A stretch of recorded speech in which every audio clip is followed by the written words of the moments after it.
This is an oral history interview with Betty Meyer for the Robert J. Dole Institute of Politics at the University of Kansas. We're in Betty's home in Lima, Ohio, and today is Sunday, November 25th, 2007, and I'm Brien Williams. Betty, describe your first meeting with Senator Dole. How did that go, and what was the occasion?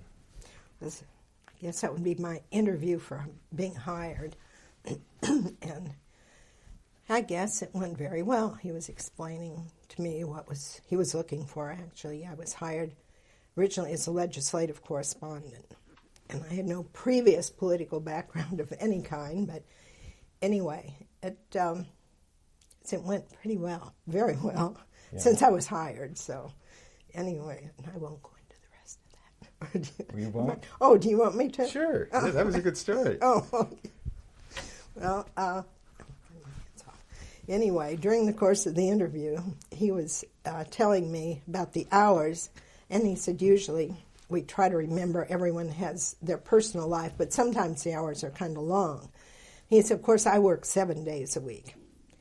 And my response was, of course, you make a lot more money, too. And after this look on his face, and like, huh? And then he looked up and got this grin and said, I guess that's true. Shortly after that, the interview ended, and I was hired. So, and how did you know of the opening? I went to actually it was employment agency on the House side, and I had 3 different interviews. When the other one was supposed to be Len Jordan of Idaho, and I never did make that one. So, what year was this? It was. I started there in beginning of May of 1970. So, Bob Dole was already a senator. He was, by that point. Because January he moved from House to Senate. Mm-hmm. So that was his first. So, where was his office? Where did you work at that time? We were in the Dirksen building. It was Suite 237, I think. And talk about how many people worked in that office and how did it operate and so forth. We had, Bill Katz was the AA and Joanne Coe was the office manager. At the time, Judy Harbaugh was his personal secretary, and there were 2 backup secretaries. I think we had about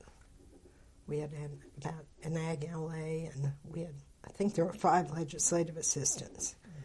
And a couple research assistants, and a couple of, I think there were 2 people answering legislative mail. And I'm trying to remember that. Right. But I think it was about 2 people on the legislative mail, and then the legislative assistants would draft some of theirs. But I think there's probably we had around 18 people at the time, 17 or 18. And what was the office like? Was it very hard-working, very serious, or did you have playful times, or just sort of the mood of the place? We were always busy, but there was always, everyone, I think, had a sense of humor.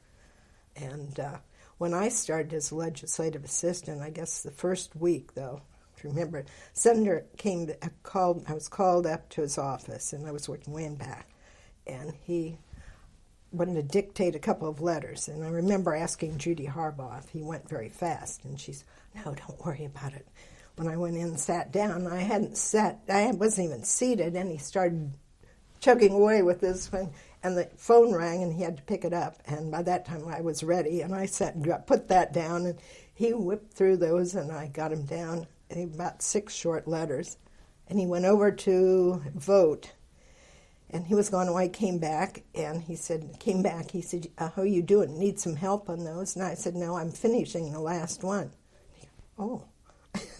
So I guess that kind of, he thought he was going to catch me, but he didn't. So I think after that, next week he moved me up to second backup secretary, and then 2 weeks later I was moved into the first backup secretary spot. And then in January, when he became national chairman, he moved me into the Judy spot as personal secretary back then. So And I'd forgotten that. What was your role vis-a-vis Joanne Coe's role? Well, she was office manager, and I was, like I said, personal secretary. I did scheduling and appointments, and some, like his personal, and some of the office, I wrote the checks and most of that, and took care of his personal expenses, and then a lot of the personal issues with anything from sometimes communicating with his family and stuff. So you were on a real fast track. I guess it was kind of. And you say Judy Harbaugh. You replaced her in Yes, that role? yes. And where did she go? She went over and took that spot at the Republican National Committee. That's why I always figured it would be 2 years, and then I'd either take it, she'd come back, and I said, I remember at the time, I said, well, is there something else here? Will you help me get a job? He said, for what? And I said, well, Judy, he said, no, that's your job. So I ended up, and then, so Judy and I became good friends. How did the dynamics work? Would Senator Dole come in the morning and go directly to his office, and he'd sort of be in there, like, not seen very much, or was he in and out and talking to you, and how did that work? Usually when he came in the first few years, he always liked to have some music, so he always put on records, and he'd usually like light popular stuff, and he'd want his coffee and his music, and he'd go over mail and stuff he'd need to look at and read the paper, and he'd skim that if somebody hadn't clipped it, and then he'd be through the office, so he'd go back and say, how you doing, what's happening, what's going on out there, kind of thing, the typical. And he'd go through the office quite a bit and talk to people. He didn't hide out in the office, definitely. Where was the phonograph? In his office, there was a long, wide table, almost like a small conference table. And that was on there, along with his elephant collection. He had many elephants. People sent him, and there were probably 50 elephants. And not a donkey among them? No. But he'd always have that collection. That had to be moved along with him for the first move we made. And so would someone go in and change records, or did he pretty much do that himself? They would play, usually you had the records, so you could put, I think there were 5 or 6 that you could put on and stack them, so it would run for a while. By that time, meetings would start. Sometimes it'd have to be turned down or turned off, so. But I think it got him started in the morning. Do you remember times when something didn't go quite the way he wanted it to, and he expressed himself? And can you talk about that for a moment? Yes, I guess there were quite a few times. One of his, occasionally if he was upset or if he wasn't sure who did what. One of his was, now what idiot did that? Occasionally, because I told him once or twice, I'm looking at him, and when he'd do something and forget he didn't do it, what did he? I'm looking at him. And but he would, and then he'd be over it, though, if he was saying something, upset, will you tell him this happened? Well, okay, well, I don't like that. I want it changed. And he would let people know, but he didn't hold it for forever. Did you have to go through a sort of period of adjustment where you knew that you could sort of sass him back and get away with it?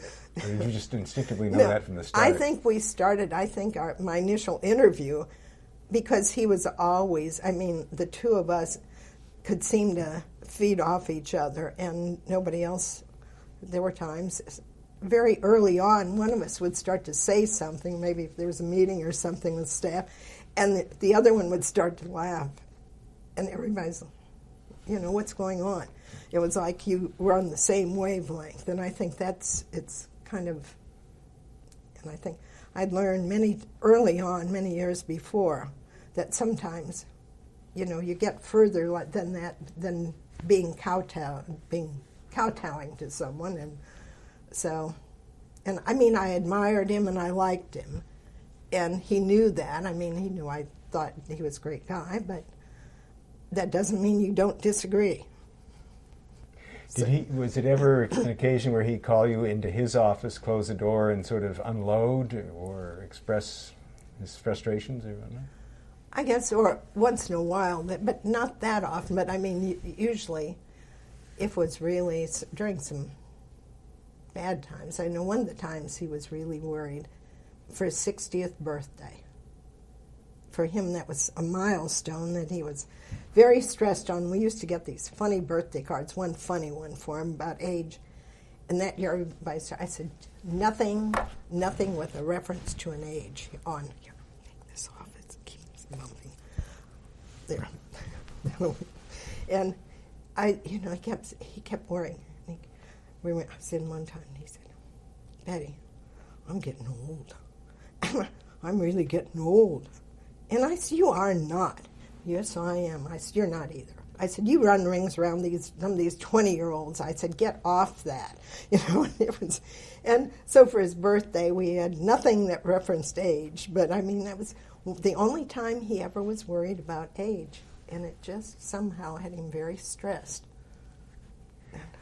Can you think of other times when he was pretty stressed? Well, yeah, there were times during campaigns when it was very stressful, and I must say, after his divorce, we had some problems because that was 74 campaign, I guess. He was hesitant to go back to Kansas very often.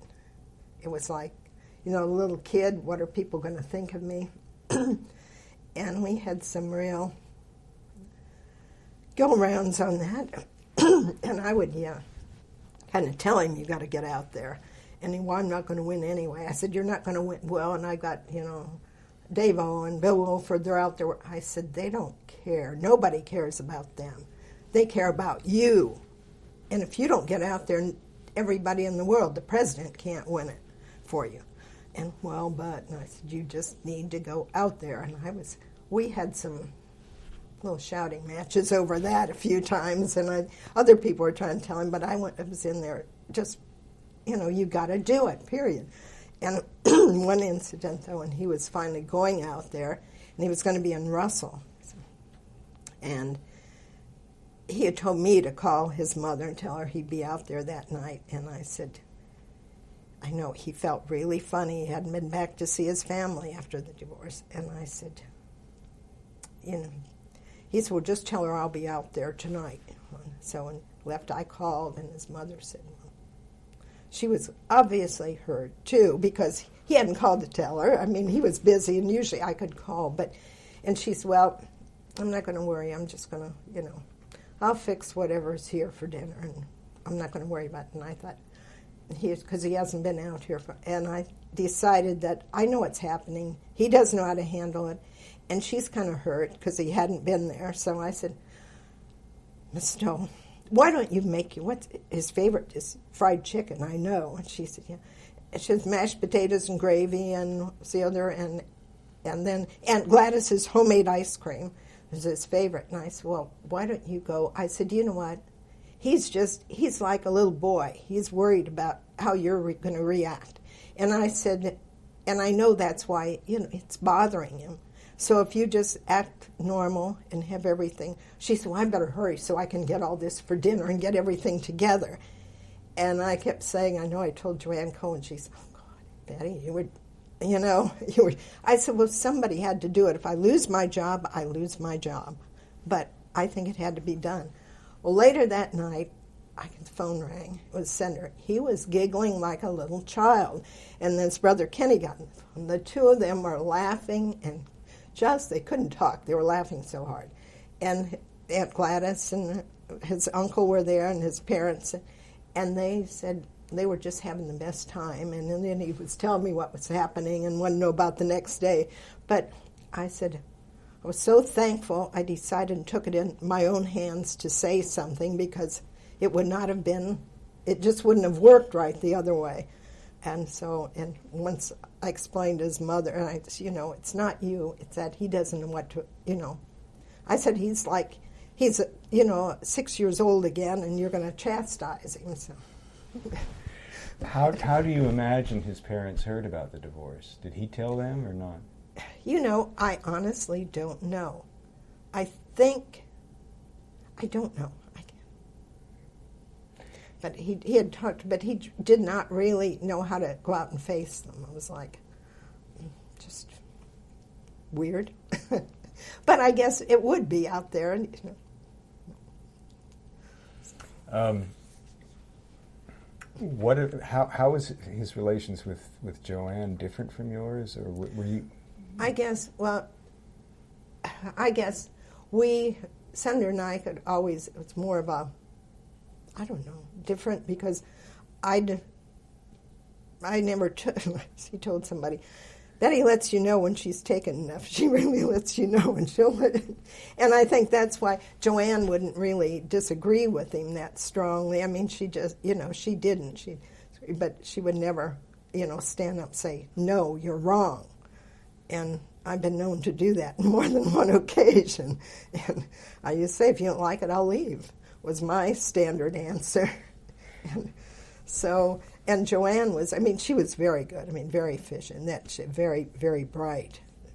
But it was more, I guess, more, when you say business-like, I mean, it was business-like, but there wasn't, when the senator and I were always joking, teasing, and if he said, he'd say stuff to me that he wouldn't say to anyone else. I guess because he could, like, from at the leader's office, a couple times they'd call and say, he's headed over there, because we got about 20 minutes before the next vote, because I had all my files in the Hart building, so I was over there. And Pat Wade said, I got time enough to go back and bug Betty for a little bit. I mean, this was kind of the, you know, one of the things. It was always, I can go back and bug Betty. So, where do you think you got your political instincts? How did you come by that? Because you said when you started the job, you had no legislative experience and whatnot. And no, but I don't know. I mean, with anything, I guess with anything I've done, you go in and figure it out. I go back to, was at Westinghouse, and I was like 18 years old. I was bored with a simple job, and a new purchasing agent came in and asked me to devise some charts and work for him that told everybody from ordering to production and what was going in and out. And I had no idea. I wasn't a math person, but I devised charts every Monday, and I went through, got all my details, and I mean, I just figured it out and ran with it. In fact, it worked very well. But so I don't know. I guess when I start a job, I just kind of figure out what to do, how to do. And but I worried when I took over Judy's job is that, you know, she's from Russell, she knows all this stuff, and I don't. I got to try to be, you know, halfway as good as Judy. And that was one of my big things that I kept worrying about. And so I guess I worked hard at that. But I don't know. It was like the first time I had to schedule, and the fall after I started there. He went out to Kansas in the last weeks of the election he wasn't running in 72. But I remember Judy didn't think I need anything. I said, do I need anything? She said, no, you won't need anything. I've got stuff out there. We called in the next day. He said, Betty, let's see. I want to go, I was down in southern Kansas. I want to go here. And I grabbed some. He said, I guess you better write this down. And I said, yeah, I'm grabbing a pen. But he wanted to was 5 stops the next day, 5 or 6, and maybe a breakfast here, a little coffee here. And he said, so, yeah, you need to go ahead and set that up. And so I thought, well, okay, we had some other stuff about what's going on back there. And I went back to Joanne Coe and said, Joanne, what do I do? She said, what do you mean? She said, he gave you that? Set up? I said, yeah. She said, well, just call your county chairman. I said, what's that? Well, don't you have a list? I said, no, Judy didn't think I needed anything. She said, oh, my God. So she grabbed her county chairman list and handed it to me, and I had my map out. So I just proceeded to call county chairman and chart the course with the map and figure out the driving times, all driving, and got everything set up, and that was it. It worked out. So I was good at judging maps and driving time and stuff, and it was down rural Kansas. So Next day, when he called that day, and he was kind of deciding, changing a little bit, one day at a time, or not more than 2 days, an extra day ahead. Colin, let's see, I think I want to go here, because he was deciding and here and here and here. And so we got through several weeks of that. And I picked it up by doing it, basically. And most of the stuff, it's just, you figure it out and run with it. How many positions did you had before you came to work with him? Well, I had worked here at Westinghouse years ago. I spent a year in Washington with him. Then I always wanted to fly, became a stewardess with Eastern Airlines and flew out of Miami. Just was beginning to love it. And my father had cancer, so I left.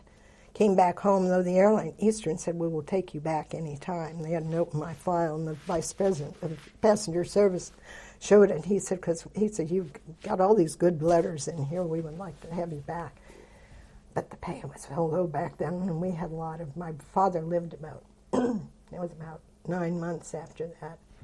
And then he died. Westinghouse people from the West Coast, I was working for them again back here. They talked me into going out to L.A., so I was out there for a couple of years.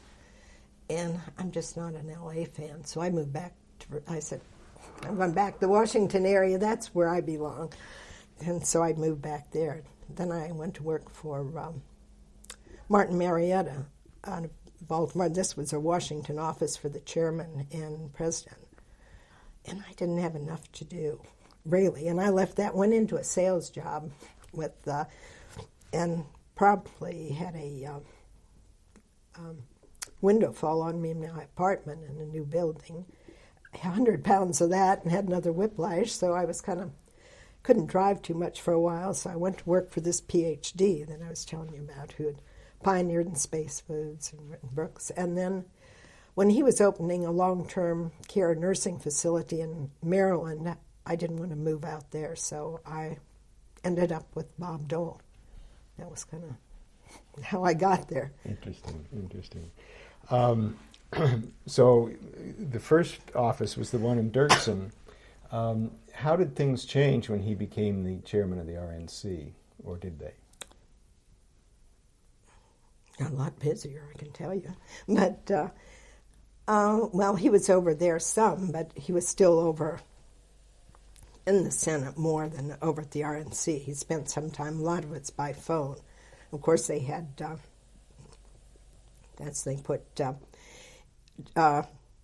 Bush 1 and Ann Armstrong were kind of co-chairs at the time. So that took some of the, that helped take some of the pressure off him and some of the functions. But I would say it just got much busier. Of course, there was bigger staff, but he traveled a lot more. And but were there separate offices for the RNC that he went to? Oh yeah, when he'd go over there, it was a couple of blocks away. You know where it is, I'm sure. Yeah, around First Street. Yeah. And Judy went over there. Yes, she took that job. Mm-hmm. Yeah. Of course, there was a lot of interaction because you had to coordinate schedules. There was a kind of critical time there where President Nixon decided he wanted George Bush to be the head of the RNC rather than yes, Senator there Dole. was. How do you recall his reaction at that time and what that was like? All I can remember is the mood wasn't real great. That was other than that, I'd say that's the best thing because sometimes you were walking on eggs a little bit more or having to yell a little bit more, as the case may be. But I couldn't really, back to that, give real definite. Other than that, I can remember that kind of a, shall we say, he could get irritated easily. And, were you able to help him through a period like that, or? Yeah, and sometimes humor too, do a lot, or just kind of teasing him about some of it. And who wants all that? I said, Same thing I used to with the president. You got to be crazy to want to be president. He'd look, well, Betty, that answers that, I'd say. It was kind of, the teasing that, and it would lighten it up. So, and that's. Now, while he was chairman of the RNC, he was doing a lot of traveling. Oh, yes. But that was all arranged by the RNC office, or were you well, involved yeah, in that? but there were times and times. One time, I remember you could use corporate planes. Thank heaven we. But I remember one time he had to go out to the one time was out to Wichita for something, and nobody could find a plane. They were trying, call Betty. She'll take care of it. It was Mike Scanlon and Paul Russo. I remember telling him, she'll find somebody. Well, finally went to vice president, a man who'd been vice president of Martin Marietta, Del Ransel, because I remembered he knew, and we didn't know Harry Combs then of Gates Learjet. Senator really didn't know him. And I remember Del, when he was back here, once he called me, we had dinner, maybe after I'd started working for the center, and I thought, well, I know he mentioned something about knowing Harry Combs. So I tracked Del, and told him the problem. And he said, let me call Harry and see, if we can get a plane back here. So he called me back a little later. He said they've got planes out and one's down. They could get to St. Louis, but he said he won't be able to get back to Washington.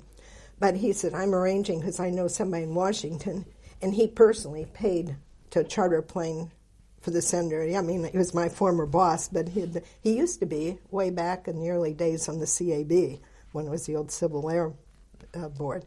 But anyway, so he had paid for that.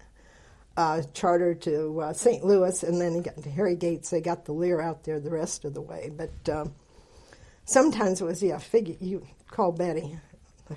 Once they told me one time, he told them to call me, and they were teasing me about it and said, if you can't, call Betty. She'll take care of it.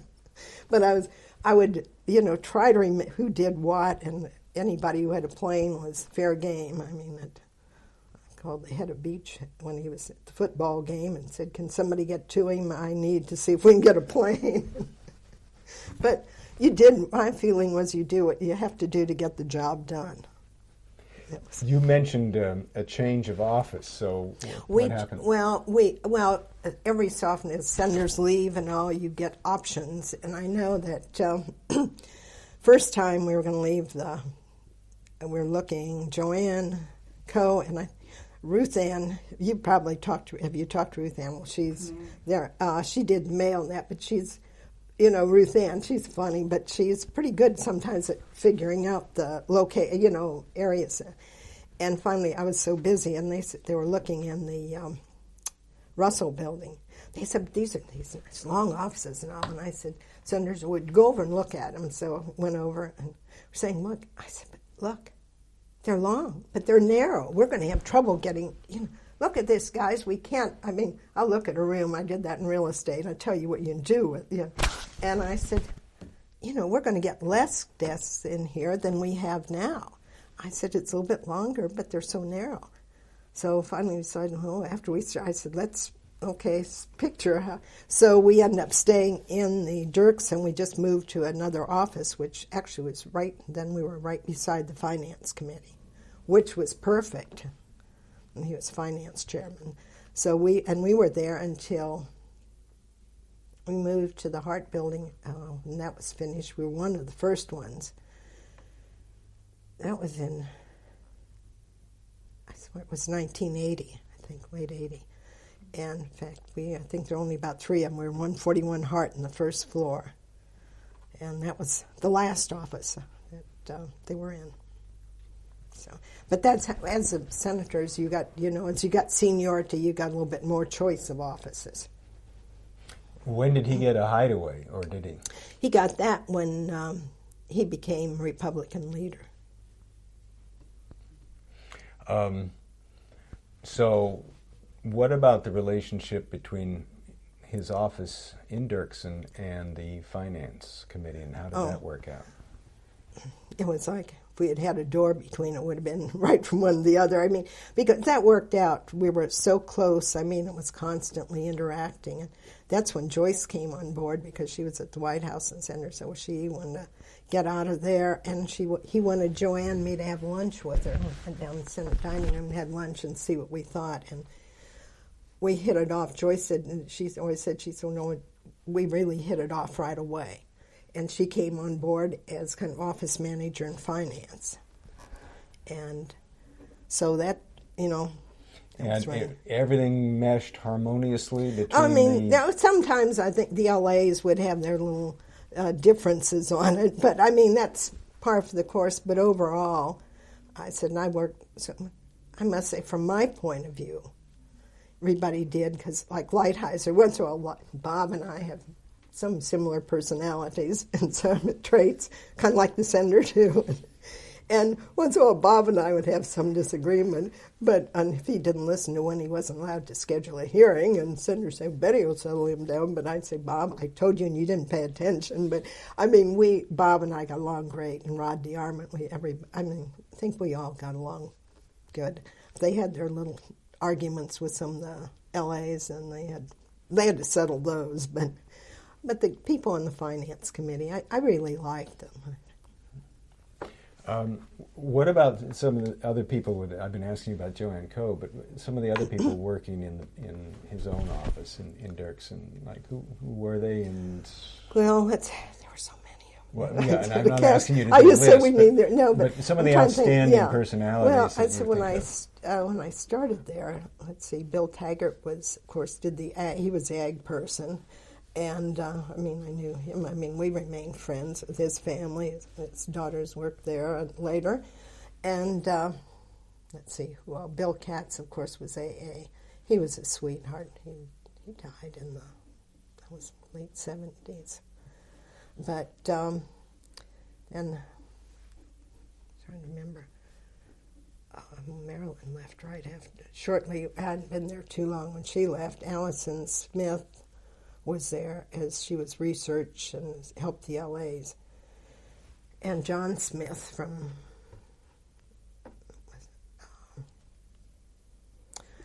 I'm trying to remember, and Ward White, if you ever talked to him, Ward White was there for several years. His father was an ophthalmologist, and so Ward had been there for a number of years as he was legislative assistant, and of course Ruth Ann was there and still there. So, and I'm trying to think of some of the other people, and remember what's her name, Jane Hauser, but she was there. Doing legislative mail and stuff, but she was Joel Broyhill, Congressman Broyhill's daughter, and she was with us for several years. Very good. And then going down the line, there were so many changes. I'm trying to think of the name. Morgan Williams, of course, took over the Ag LA spot from Bill Taggart, and then we had, at one point we had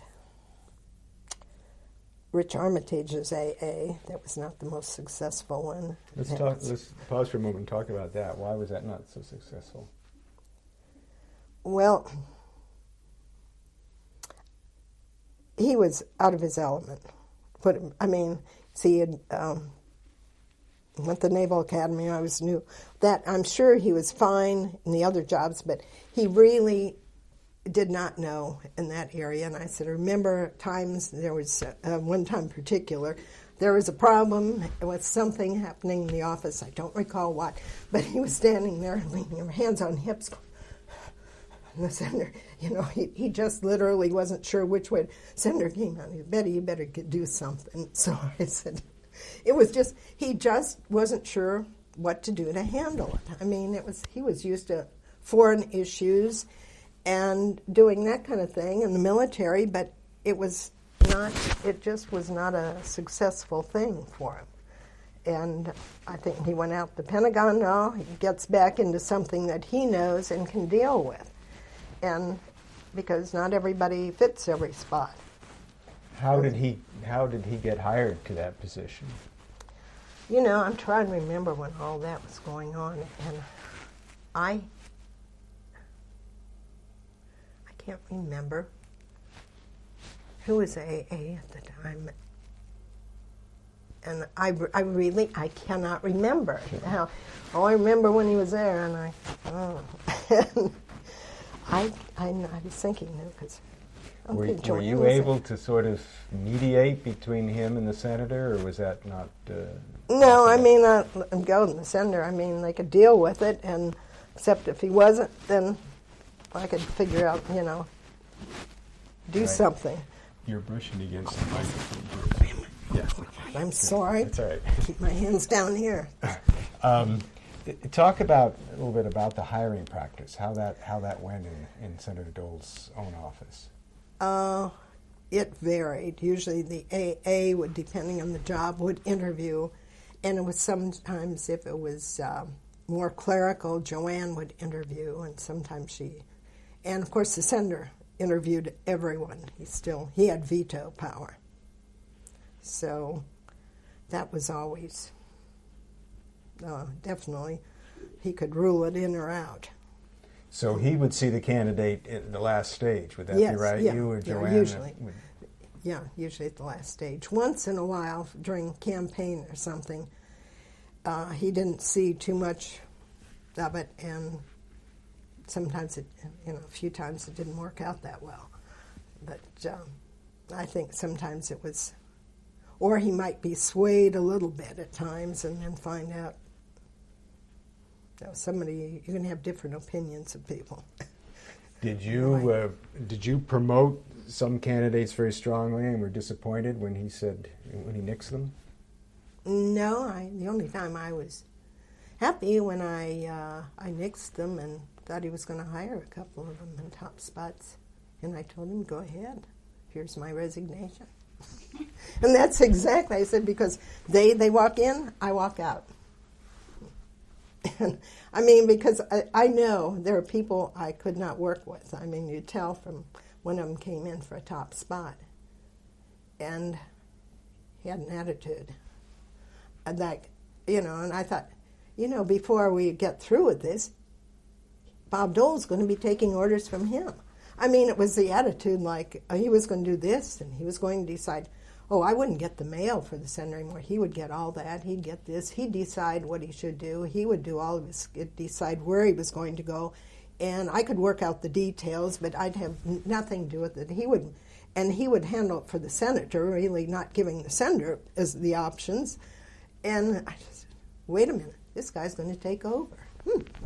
We're going to have a new senator if he comes. But Senator finally, and I said, he said, I'm not hiring him. I said, okay. I mean, and I saw enough afterwards, it would have been a disaster. What about the balance between Senator Dole being, as George Bush might say, the decider, yes, and other people making decisions for him? How was the balance there? Well, I mean, there were times he would let people and have no problems with it, but a lot of it, I would say, sometimes it depended on his mood. That could affect things. Very definitely it did sometimes. And at other times, I know with myself a couple of times, he'd say, well, why did somebody do that? And you had to have an answer. Somebody had, and I said, I did. I said, we had to have an answer. I couldn't get it, so I made a decision. If it's wrong, at least it's a decision. And I'll say he never, after that, well, that's probably the right decision. He really never would disagree on it, and I think with some of the other people too, with the decision. I mean, if it was a good one, if he thought about it, and you could give the reasons, it would be okay. Was his office one where other senatorial colleagues would sort of drift in and chat on a regular basis, or? No, it was, I mean, they had a lot of, at least at Finance Committee, they had a lot of meetings, you know, about the Republicans and finance and all, but now and then they did, but not where, you know, that isn't Bob Dole to have somebody coming in all the time. Like, you know, they'll, of course, at times, but I'm sure from what I've heard, not seen, but heard, a lot of them, some of them come in, just chat and visit with each other, but he'd do a lot of that when he was over on the floor, cloakroom, and there were times, I mean, if there was a small meeting, but the majority of times it was more actual meetings. Could you name any colleagues that were sort of his buddies, someone he would sort of hang out with or seek out? Bob Dole's not a hanger out with, though, as you probably figured by now. But I think when Howard Baker was there, he was leader, and I know that he would spend, you know, talk with him a lot and spend time with him. But and there's some, but most of it was done in the cloakroom. And related to business, I get the sense. I asked you a moment ago about hiring practices. What about firing practices? How did that go when it happened? Well, sometimes it went quickly. Other times it would build up for a while, but there were a couple of times when, you know, if something hit him wrong, it could be quick. And there was one case, I don't know, where should I put this on there? Can you delete something if you need to? Well, it's hard to do. Okay. Do we want to pause and talk about it? Yeah, okay. Yeah, okay. Let me just...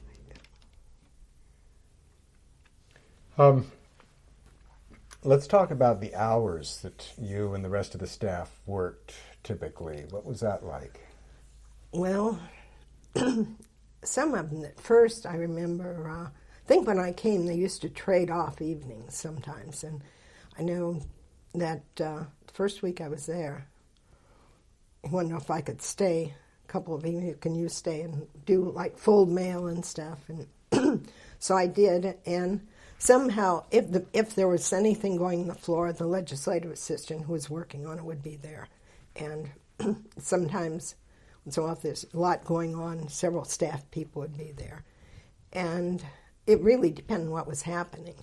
But a lot of times, somehow, I guess because I've been doing a 24/7 on-call job for several years with this PhD, I didn't think anything of it because it was normal to have all hours. I mean, I'd work early, late.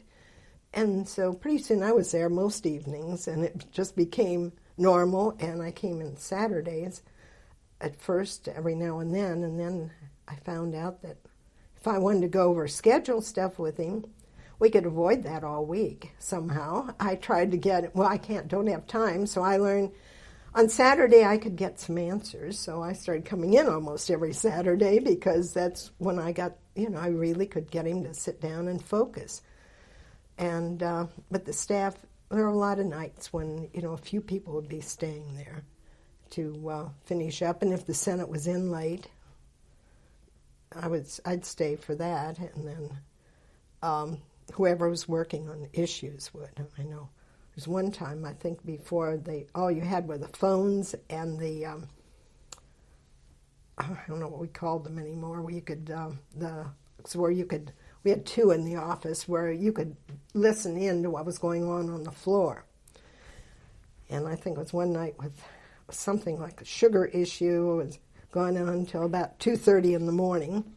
And so our LAs, the Ag LA was over on the floor, and I was up there, and then there were people who were interested, so I'm putting phones by the speaker things and running to each end of the office to do that until about 2:30 in the morning, and they finally adjourned. And then, of course, you got to be back, and I need to be there to change the schedule at 8:30. So, but it was some crazy hours, but most of the time it was for some of the, you know, the LAs, and then I'd be stuck there, or if he was traveling. And there were complications. You didn't have cell phones, and I only had one line at home, so if I needed two lines, I stayed in the office till it was squared away. But And what was your sort of reaction to this? Were there times when you resented this kind of? Oh, once in a while I'd get frustrated and vent, but then on the other hand, the next time, if it, otherwise, how are you going to do it?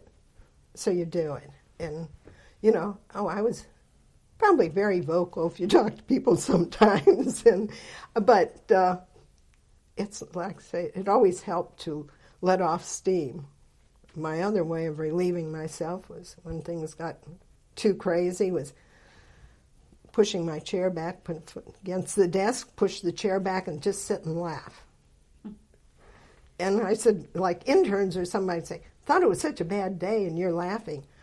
I said, who's going to care if I cry and what good's it going to do? I might as well laugh because that, and a little bit of laughter, I get back, right back and the tension's gone and you start right in again and you're ready to go for hours. But that little break to just sit and laugh at nothing or just laugh at the humor of the whole situation. I guess it's, maybe it's my personality. Most things tend to, ultimately, I get irritated, but then they become funny. It's my observation, having spent not a great deal of time, but some time with staff people to various senators and whatnot, that there is a certain degree of which you sort of turn over your life to the member. Oh, you do. Yeah, I mean, that's people say, I said if I were married and he let me hold this job for 2 weeks, I'd divorce him.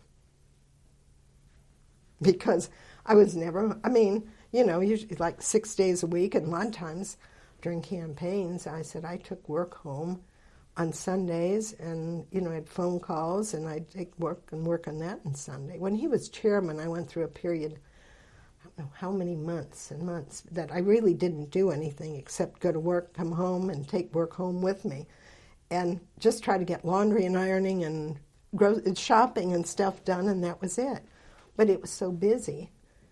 And I think part of it was that in spite of that, sometimes it was stressful and all, but there was always humor in it too. And working a lot of times with the people in advance and at the RNC, we'd always have we always got some laughs out of everything, no matter how bad it was. And I think that, it provided my social life actually is because that's how it was. So you turned into your social life almost as. And assuming that human behavior is based upon rewards, what were your rewards under these circumstances? I don't know. I guess having a roof over my head, having a salary, and feeling like you are doing something, needs to be done, and you're trying to do it as well as you can.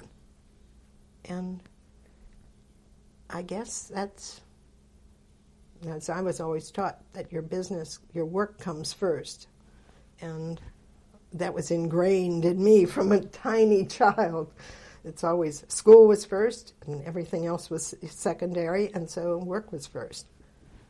I get the feeling that it probably never happened that the senator would say at some point in the day or night, "Get Betty, I need such and such," and someone would say, "Oh no, Betty went home a couple hours ago." Did that ever happen? I think the only time I remember that is the one year at tax bill when I had almost, they say I had walking pneumonia, but anyway, I told the doctor at the Capitol, they sent me over there, they said, we're not supposed to go there. I said, well, get over here, you're not going to get to a doctor, but they checked and gave me a prescription, but they said, you have to go home and rest. I said, well, maybe Saturday I can do that. This was Wednesday, he said, no. And I said, no way, tax bill's up. That was my answer. To me, the tax bill was up. It was busy. It wasn't a question.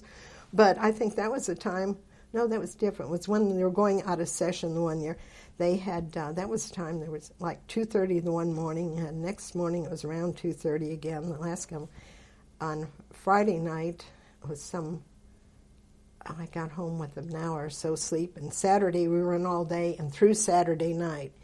And I finally went home Sunday morning about 8 o'clock or so. I said, I got to get showered and I'm dead.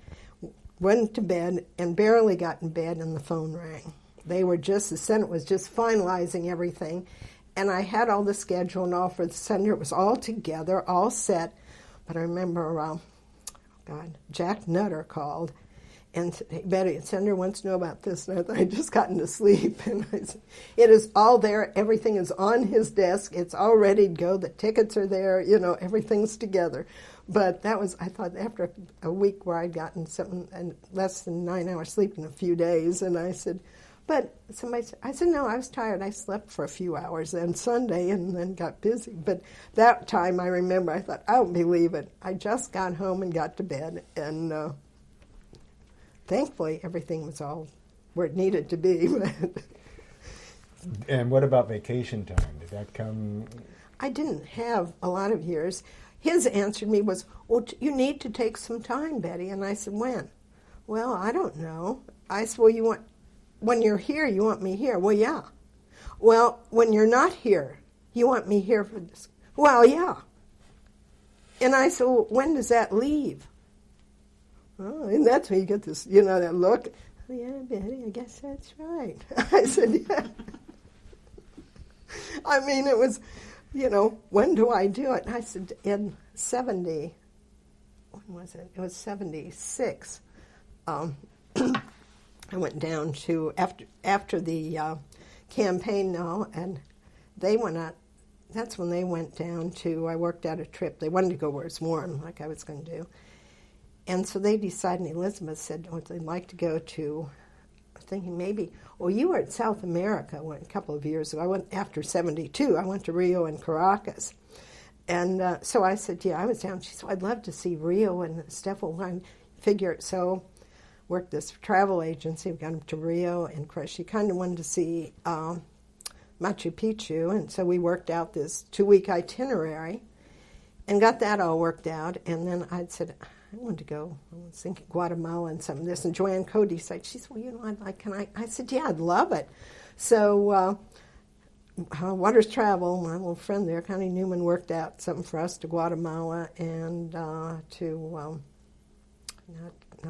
it was before they did, what's the big one? I'm trying to think where we were. Now they had the big resort, but this was in that area of... Cancun? Yeah, Cancun, only it wasn't Cancun. It was an earlier resort. And then Chichen Itza and Uxmal and a couple of these places. So a couple of them, I remember I got down. We didn't have phones. By the time you got to Chichen Itza, it's out in nowhere. And when I got back, I found out, everybody said, well, they had, my itinerary was in the office. I mean, they had that for anything really critical. They'd get the travel agency back. The senator got sick. He was exhausted. He got sick after they were there about, 4 or 5 days, and he had to come back. And they said, "Well, get him. Well, but where's Betty? I got to talk to Betty." She said, "Well, we were in Chichen Itza. You don't have phone, hardly have anything." And so finally they kept saying, "Well, we can't reach her." "Well, you got to be able to reach her because she's got to figure out how to get us back." And they finally convinced him that, they talked to the travel agency. Somebody could do that and get it back. But I told me later when I couldn't even reach you. And I said there were no phones. And didn't you have a phone in your room? I said there wasn't. I think there's one phone in the hotel. And I said it's kind of like Machu Picchu, only not as big. So I said, yeah, that was a time he couldn't reach me, but I'll never forget that because I couldn't even reach you. One Christmas Eve, we were getting ready to go to midnight mass. It was after 11:30, and he called, and they were trying to reach the crown. The crown of St. Stephen was a big issue, and so I had to call people, and my brother-in-law, they're yelling, "Hey, we need to leave," and I'm on there reaching somebody about this issue, and I said it was typical of, just work it out. Presumably your family had a little bit of resentment to the fact that you were available so rarely. Well, sometimes once I'll take a day off if some of my family came downtown, came to D.C., but not that much. But I'd get home at Christmas, and that was the one time, the one holiday I took off for 20 years. I'd take a few days then. I said, but I've worked New Year's Eves and New Year's, because he'd always think of his last-minute checks to send New Year's Eve. And missed dinner and gone out much later and leave a date sitting outside in the car. You're not home. And couldn't reach him. And I said, I worked Easter, and I said, just about, I read a lot of things like Veterans Day, and some of those, President's Day, I rarely took. It was a good day to catch up. But let's just review again. I think I'm asking the same question twice in a way, but what did scheduling mean, and what were your other responsibilities? Well, scheduling was usually anything out of the office, speeches, functions out of the office, or out-of-town travel, and then appointments, of course, were the in-office thing, but scheduling was setting it up and making, all the contacts to get it set up and arranging the transportation, and then doing a schedule with the, you've seen the schedules, I'm sure, the kind of minute by minute things, yeah, and with all the contacts and stuff. And that's, that was from getting it set up, finding out which ones you'd pick some and then go over them with him and see which ones he would opt not to do. And then after that was getting, of course, regretting the others and having to deal with a lot of that. We need him here. That kind of thing. Well, but can't you work it in? And I'd say, we can't. But then, like I said, contacting and making all the arrangements. And beyond that, did you have other... Oh, yeah. I did, I handled all of his personal bills all the time, and the personal and the office accounts I paid the bills on. And much of it, personal correspondence, which I most of the time I did it myself. But once in a while I dictate, usually I just did it. And then, like personal things, from ordering his shirts, because they had to be from Wolf Brothers, good old Wolf Brothers, and I said even came down ordering, because I knew after a time during this, I think 76, when I finally got down to ordering everything, all because he'd get his clothes there, like his T-shirts had to have a shoulder pad on the right side, and so finally came down to ordering his skivvies. And it was just whatever you needed to do, I always say, whatever you need to do to get the job done. And little things in the office sometimes, and just... And in terms of scheduling him, how much initiative or decision-making did you have, or did you have to pass everything by him? Usually, there were a lot of requests that, you knew you're not going to do, and I'll decide those. And then the ones that were possibles and might be good, then those we'd have to go over. Then he could decide. And which that he had final say. Once in a while I had to, if I thought something was important and he didn't agree, I would lobby for it.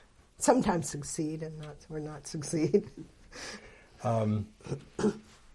That 74 race for re-election was a tough one for him, and you alluded to that earlier. Yes. Any other comments to make on how that was and how he was?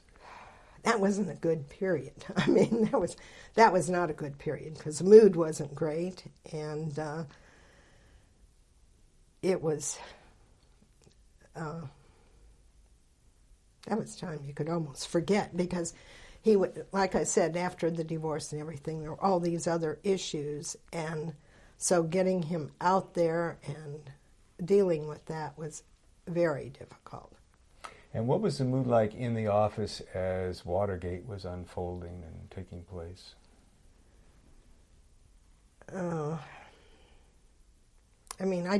I kind of think it from where I was, because it wasn't too great. And he was caught in there, and not, obviously, here he is, and he should be in the know, and he's not kept in the loop, because he was frankly probably too darned honest about it. And in fact, I said at the very tail end, he was, I don't remember, I think he was out in Kansas, or ending up there. One day he told me that he had been trying, everybody was up at Camp David, and he was trying to get through to either Ehrlichman or... Haldeman or Yeah, Colson? Haldeman or Ehrlichman, yes. And he was trying, and they would not return his calls. Nobody wanted to say anything yet to him. And finally, he said, I have got to talk to someone. He called me, finally, I guess it was just before it was evening, well, in the evening, and he called. He said, Betty, they're not calling me back. I've called and called. I have to talk to them. They won't return my calls. You got to call them and make sure, and here's where I'm going, you know I'm going to be. They have to call. You got to make sure they tell me they have to call me. So I called up there, and I think I talked to Haldeman. And I finally got him first. I said, I guess I got insistent. I said, we can't put you through. I said, you're going to put me through. So well, I can't. I said, if there's any flack, you can yell at me. I said, I have to get through. And I got through to him and told him. And they said, well, I said, he's been calling, won't call. And I told him, I'm going to keep hounding you until somebody calls him. And he finally called me back later that night. They did call him back, at least. It didn't resolve a lot, but I mean, I think I told him, that's my thing, get through to you. And I said, I'll call back, and I will keep calling. What was it that the senator was after? Well, it was when everything was breaking, and press is asking him, and he was left hanging in the wind. Mm-hmm. And I mean, he had to get something there. I mean, what do you do?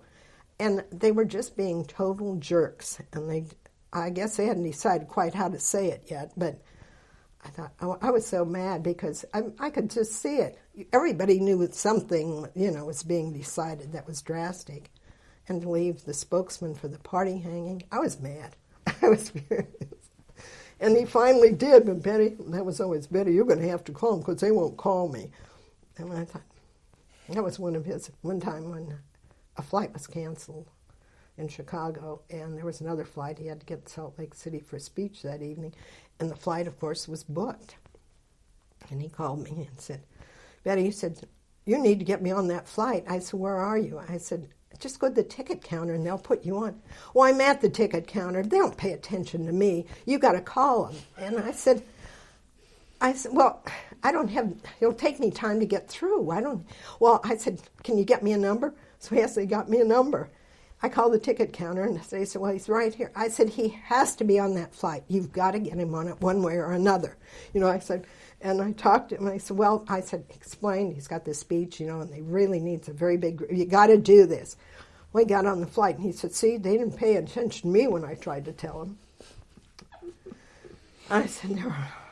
It was always, you got to call them, Betty, because they don't pay attention to me. It was like, Elizabeth once told me she used my name to get a dinner reservation in D.C. She said, well, they hadn't been married that long. And she said, oh, Betty, I tell you, I used your name. And I said, why? She said, well, because I knew they knew your name. They'd listen. There were days when it's like... Then what was the mood like when Nixon resigned? I think it was down for everybody.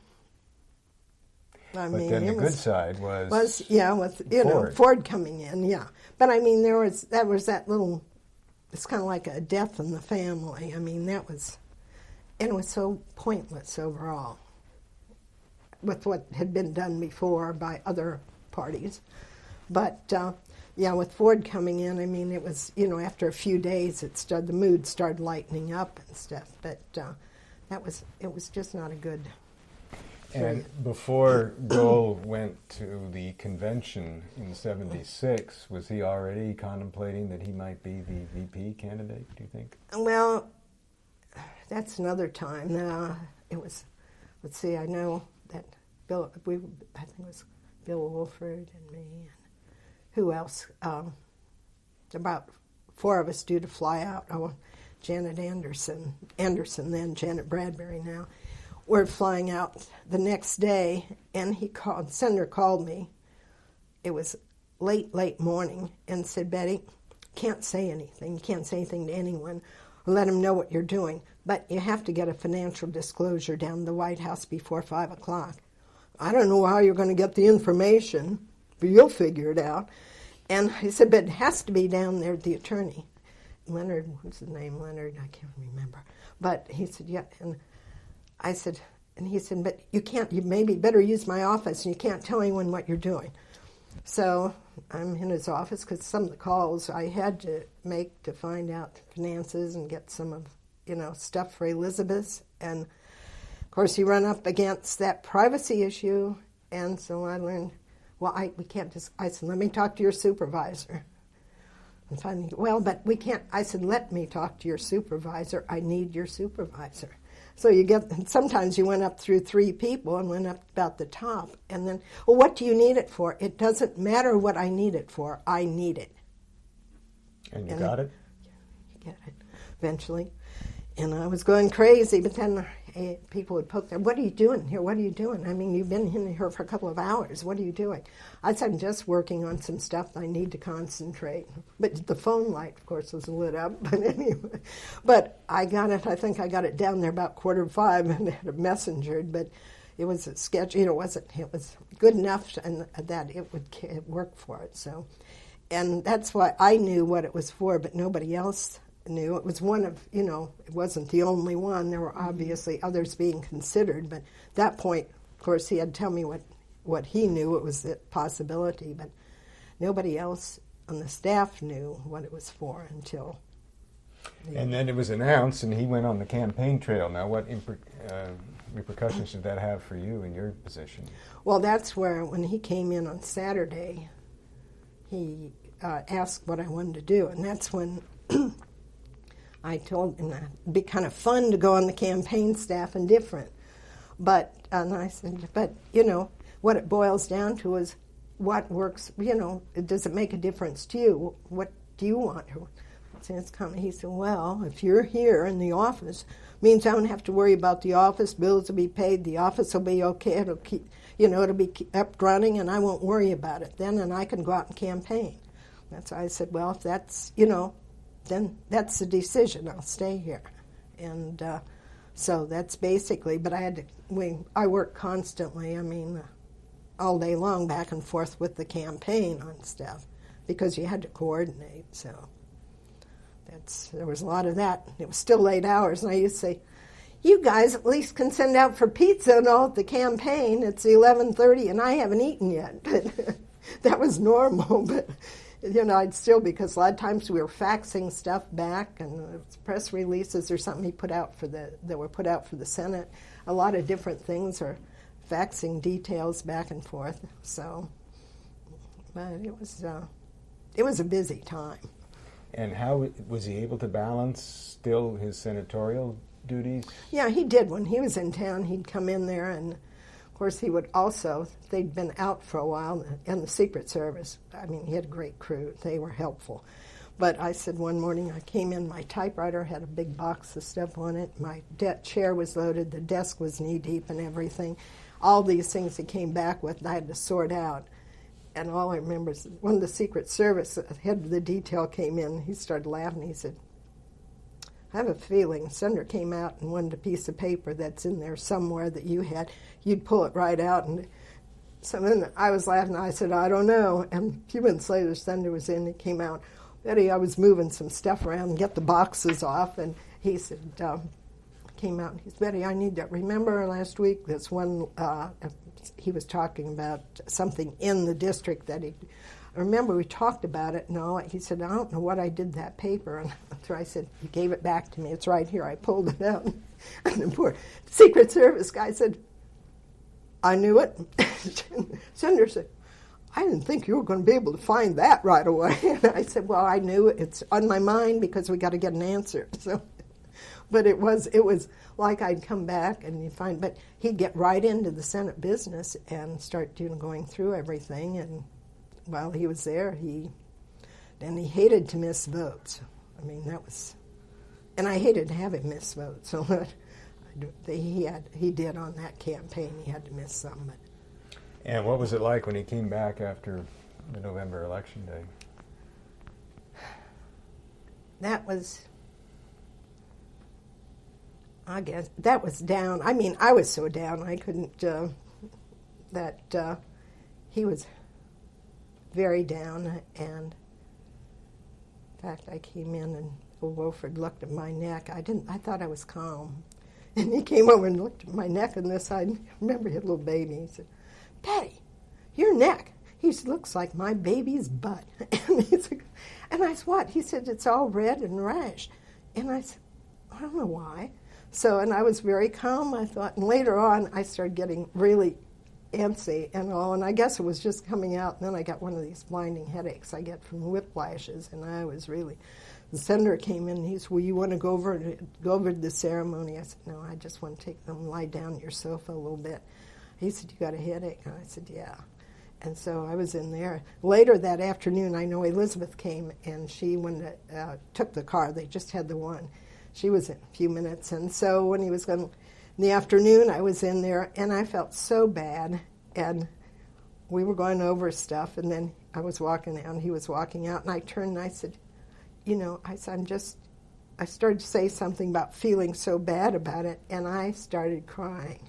And I was going to kind of pat him on the shoulder and all, and he put his arm around me and just hugged me, and I said, "I'm sorry, I'm trying to make you feel better, and here I am." And he said, "You did, Betty, you did make me feel better. Now I know why you had a headache." He figured out I was just really upset by it, and he had it all figured out. But so I drove him home that night, and I said, we were talking, and I said, "I just felt," he said, "But you really cared." And I said, "Yeah, I cared."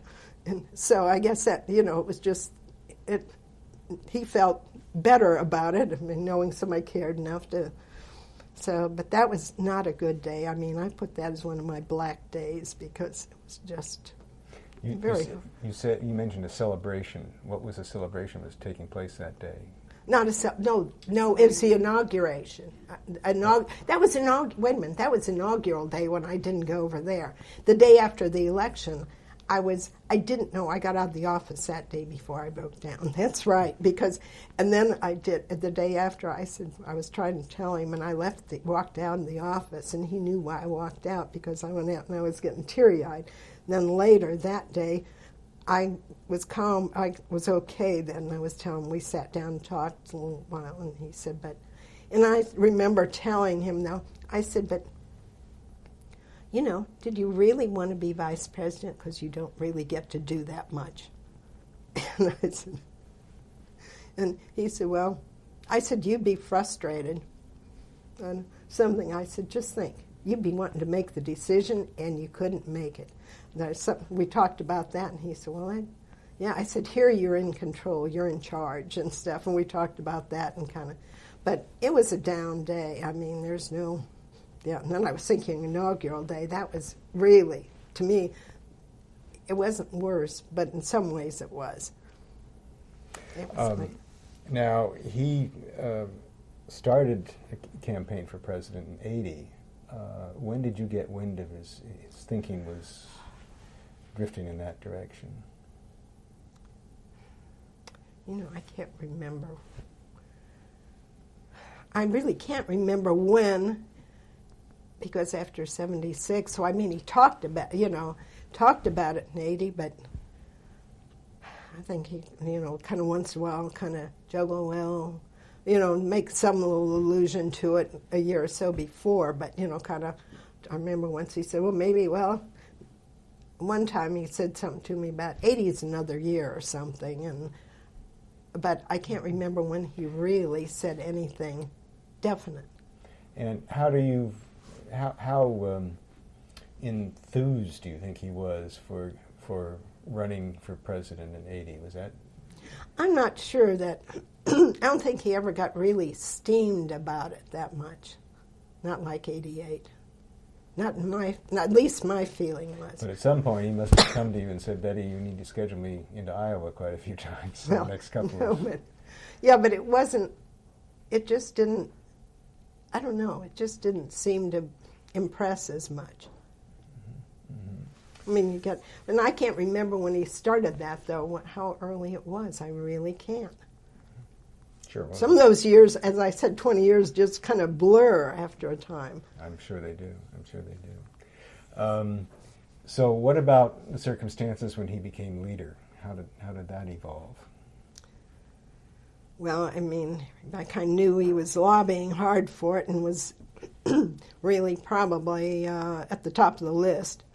So when it actually happened, would you believe?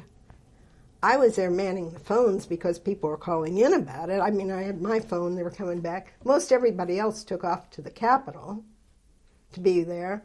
And when it all happened, Lurnell, Howard Baker's, my counterpart, called me and she said, Betty, I figured you're still over there working. I'll bet nobody's called you yet because they just had the vote and he got it.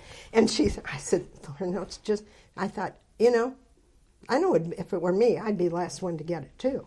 And she said, you're sitting there working and doing it. I said, yeah. I said, thanks, Lurnell, you're right. But that's how I got the word from Baker's office. But we expected, I mean, it was pretty foregone conclusion. And how did that change your job, and how did it change the office? And well, on mine, I remember when he got the office over there. I was over there looking. At the time, I had file cabinets out the gazoola because he wanted me to be able to get my hands on anything from past stuff, from his joke files to, everything under the sun. And I had three of the large file cabinets and one wide lateral file inside by my desk, another small file here, another small file, and then I had the locked closet for some of the confidential stuff. And looked then, and I said, no way. No, there wasn't room for a ton of files over there. So at one point he said, I think I know what we'll do, Betty. Put your typewriter, and we'll put a little table on one of the subway cars, and maybe we'll put you in the last car, and you can just ride back and forth.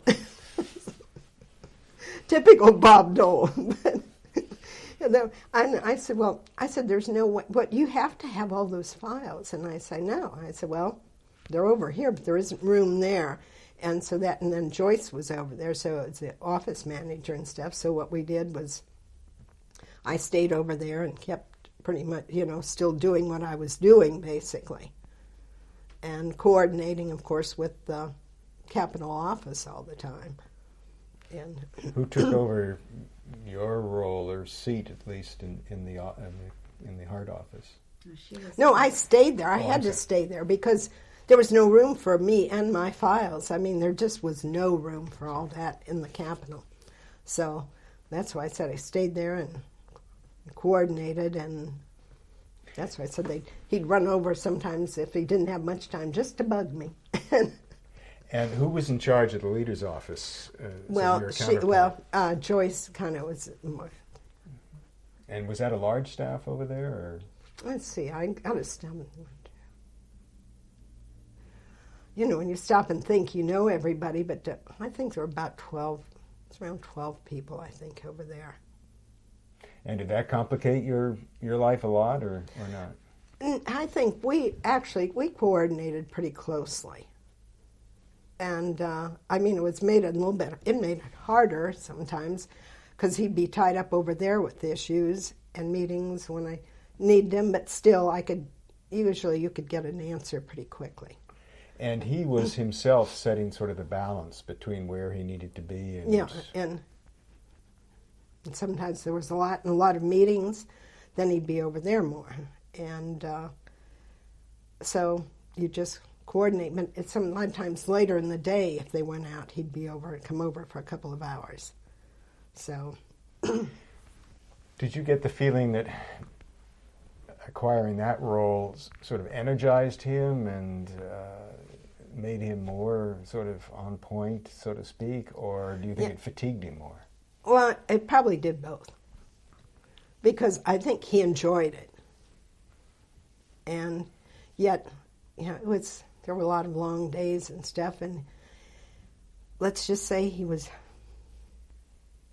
10 years older than he was when he was national chairman and had to do all the traveling and stuff, but I think he enjoyed the challenge very much. If another senator in the Republican caucus wanted to talk to him as leader, and he was in office by you, Would that call come to you, like with Senator Simpson, if he wanted to talk to Senator Dole, would that call come through you, or how did that work?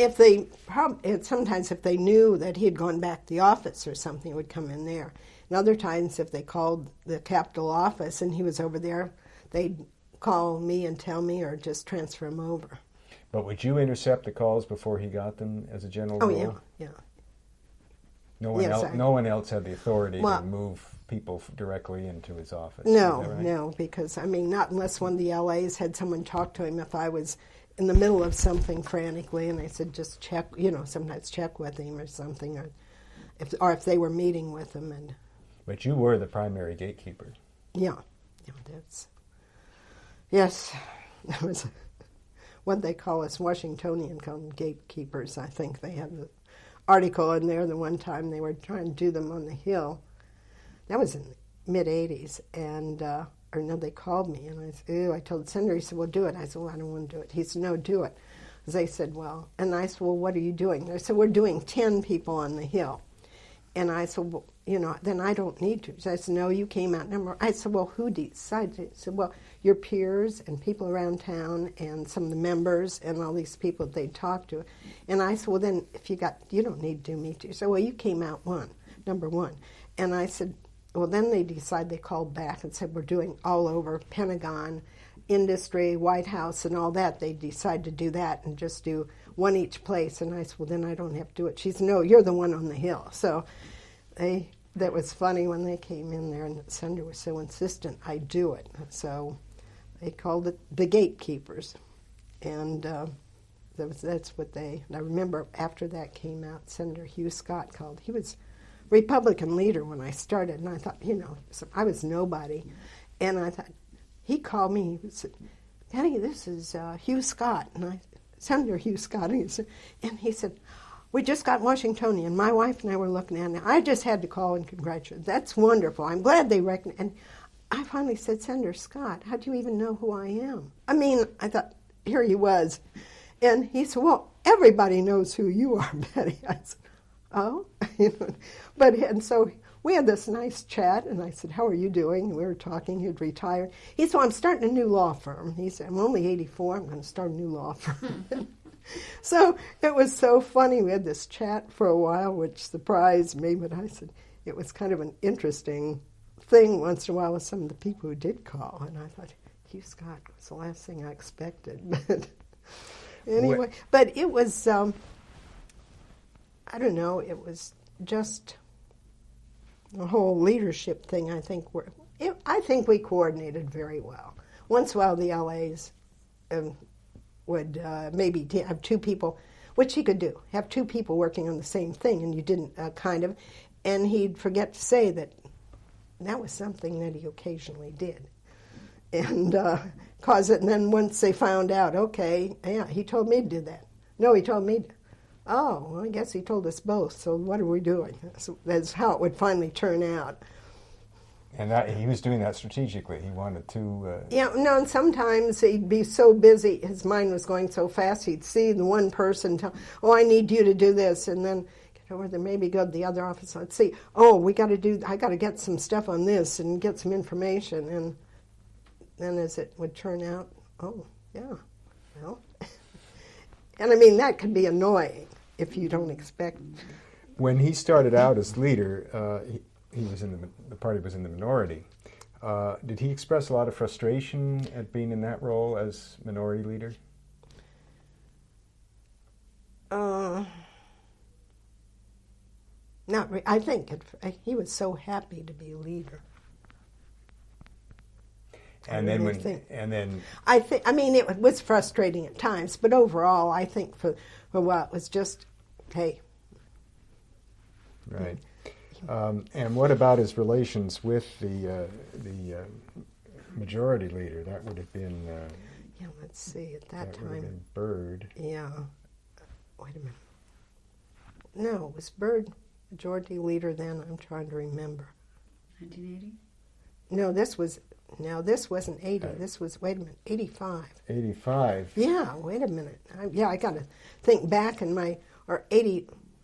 Was 84 or 85? Was it late 84? Oh, man. you well, know. Do you have it down there? Let's see. I do. In 83-5, it was Baker and Byrd. And then okay. in 85, it was actually Dole, I guess, was majority. In 85, yeah. Wait a minute. Yeah, that's what I was thinking, because I thought he did, and I thought, well, wait a minute, no. No, right. That's why I was saying, wait a minute, because I thought, and I was thinking, wait a minute, I don't remember. That was my mistake. That's right, because he was, yes. Majority leader to start. But boy, you have to think back on some of these and really. I should have, that was my mistake. But that's why I was saying it was okay. Yeah. But no, he was, and I thought, I know he was excited to be, that had to be. Then my question would have been, when he went from majority leader to minority leader, what was that like? Let's see, well, no, he was still majority leader when I left in 90. Weren't we in control? I have to stop and think. I think there were two switches between times. Right. Yeah, we had Reagan. Oh, wait, yes, there was. Because the 86 election, the 86 was lost, that was Clinton. Yeah, that's right. It was a switch again. Not Clinton, but Mitchell must have. Mitchell, right. Mitchell was. Right. And he and Mitchell overall got along pretty well, but better I know than he and Byrd. Well, Byrd was. I think Mitchell was a little bit easier to deal with than Bobby Baby. And Robert Byrd is pretty set. Mitchell, I mean, there were some. I know they didn't always agree, but basically, they worked fairly well together. And now I'm thinking back that time because my counterpart with Mitchell was really nice, and I knew her. I mean, we'd been and I can picture her now and can't think of her name to save myself. And her sister, when I started real estate, I met her sister, and she was doing real estate in Northern Virginia, and I can remember. And I can't think of her name right now. But she was nice. We got along very well. Let's move ahead to his presidential aspirations in 88. What can you tell us about that? It was hectic. But I'm trying to think when, I can't remember time-wise when we really, I know by 87 we were pretty fully involved, shall we say, in doing but I can't figure out, exactly when all that started. Mm-hmm. But it was, that was more full-blown and really getting, I'd say it was more serious than 80, put it that way. And he was going for it. Yeah, he was. And that was, of course, I was thinking getting all the travel and stuff, and he was really getting into that in a big way right away. New Hampshire, I remember all those New Hampshire trips and the Iowa, and right. It was like.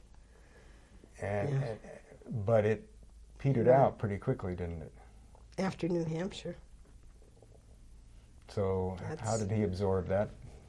Not very well, as you probably heard, and I know you've heard he was quite upset with Bush. He was upset about the whole thing, and that was a strained relationship for a long time. Could you be specific about what most bothered him about Bush? Well, it was the whole New Hampshire thing, and the issue, he wasn't straight in my record and stuff, and that was the big, the advertisements. Yeah, and that was basically one of the big issues. And there again, I see, just be glad you're not president. That's the thing you're not going to. I was going to ask you what your speech was to him then. I would say, I said, but that's how I used to tell him, look at anyone who has been president 4 years when they go in and how they look when they come out. Look at Bush now. He looked like a young kid when he went in, and his hair is totally gray, 7 years. And you just age. It's a killer job. And I just, but that wasn't real good afterwards. But in a way, to me, he bounced back from that faster than he did 76 in a way. It was over, and he went, but yet it was kind of for a while, well, do I ever have another shot at anything at first, like 76, maybe that's it. Because I was thinking age, well, and then Reagan, after Reagan ran, he was older. I think that was like, oh, well, age isn't the whole criterion here. Well, and in '88, he had a pretty exciting job to come back to. Well, that's right. Very exciting job to come back to. But I meant it was still, he didn't make the real thing, but it was, when he decided to run, though, I said it was just a different overall thing. But I know it took a couple of years or several years, and so I still will bet in Bush. And I said, just the way I used to tell them, just get off it. And I said, it slowly worked, but now, that was, '88 was, you only had 4 more years with him, right? Well, from the time we started there, I left in mid-'90. I left in 2 more mid-'90. years, yeah. So tell us a little about those last 2 years, what was going on. Well, after '88, he kind of settled for a while, settled down, and I kept telling him, I said, are you going to try to run again? One point he said, no, he said, no, I don't think I need, he said, I think I've tried enough at one point, is what he had told me. He said, I think I've tried that enough. And he said, 92, I'm not getting younger. And so it was kind of like, but then I think by the time, I don't know when he really got into the 96, so it was after I was gone when I heard stuff, but I couldn't say exactly when he decided maybe we'll try it again. He didn't confer with you? Not on that, no. I mean, I'd seen some, and I'd always question how they ever got the campaign manager they got. I told Joanne, I said, but he ran Bush's. And I said, yeah, and they lost.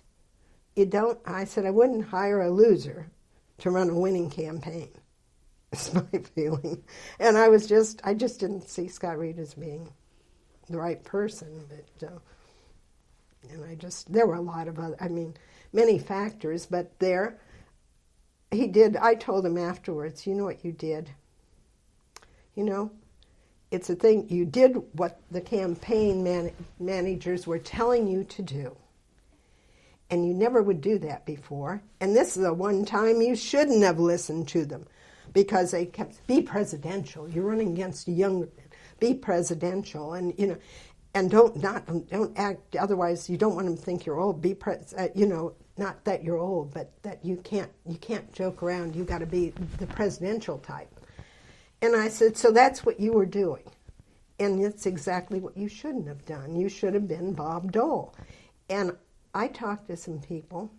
In fact, a couple people here in town that saw him when he came through in the 96 campaign, the last 96 hours. And I said, but people in Lima, and I said some other people on that tour that I've talked to, said, you were great, you were the old Bob Dole. He said, well, I figured I didn't have anything to lose. The last 96 hours didn't look good anyway. I had nothing to lose, it might as well be me. And I said, you know what? If you had been doing that right along, you could be in there. And I said, why did you listen this time? And, well, they told me I had to act presidential and I had to be serious. And I said, because I really thought, and that's what he was doing there. And it was funny because I talked to some people who saw him when he was, during the campaign, when they saw him out being presidential. And they were on that last swing, and they said they didn't vote for him. I mean, they were kind of independents. But they said that last tour through there, we would vote, if he had been like that, but we just thought that was a fluke. And I said, no, the fluke was the rest of it. Yeah, and let's talk now a little bit about the joke. You mentioned a joke file, and I want to hear about that in just a moment. But there was always the risk when he was joking that the joking could become a little bit pointed and poisonous, couldn't it? Well, yeah, once in a while if he did, but that could have been controlled with a little bit of reminder. But he was good at poking fun at himself, too. My sense, and others I've asked about this, is... Go ahead. I was going to say, and didn't have to be joking that much, as just being more light, not being so serious about it, and trying to look presidential by being, and like this instead of the Bob Dole smile. Right. People thought he, and he is. What Phyllis once said when they had argued, she told me, she said, well, that deep voice, and if he was scowling, you were scowling. She said, it was intimidating. She said, you were never intimidated, and I think he really respected that. But she said, he's tall and the dark hair, and she said, he can be intimidating if he's, if you're arguing or disagreeing. And I think that's what people saw. And if he, lighter, smile and all, then they see in that smile of his, if he smiles, you can't help but smile back. This is an aside, but let me ask you this question. Do you think you were able to stand up to him as you did because you were a woman? Do you think there was any gender factor involved there? Could a man have been as sassy to him as you were? I don't know.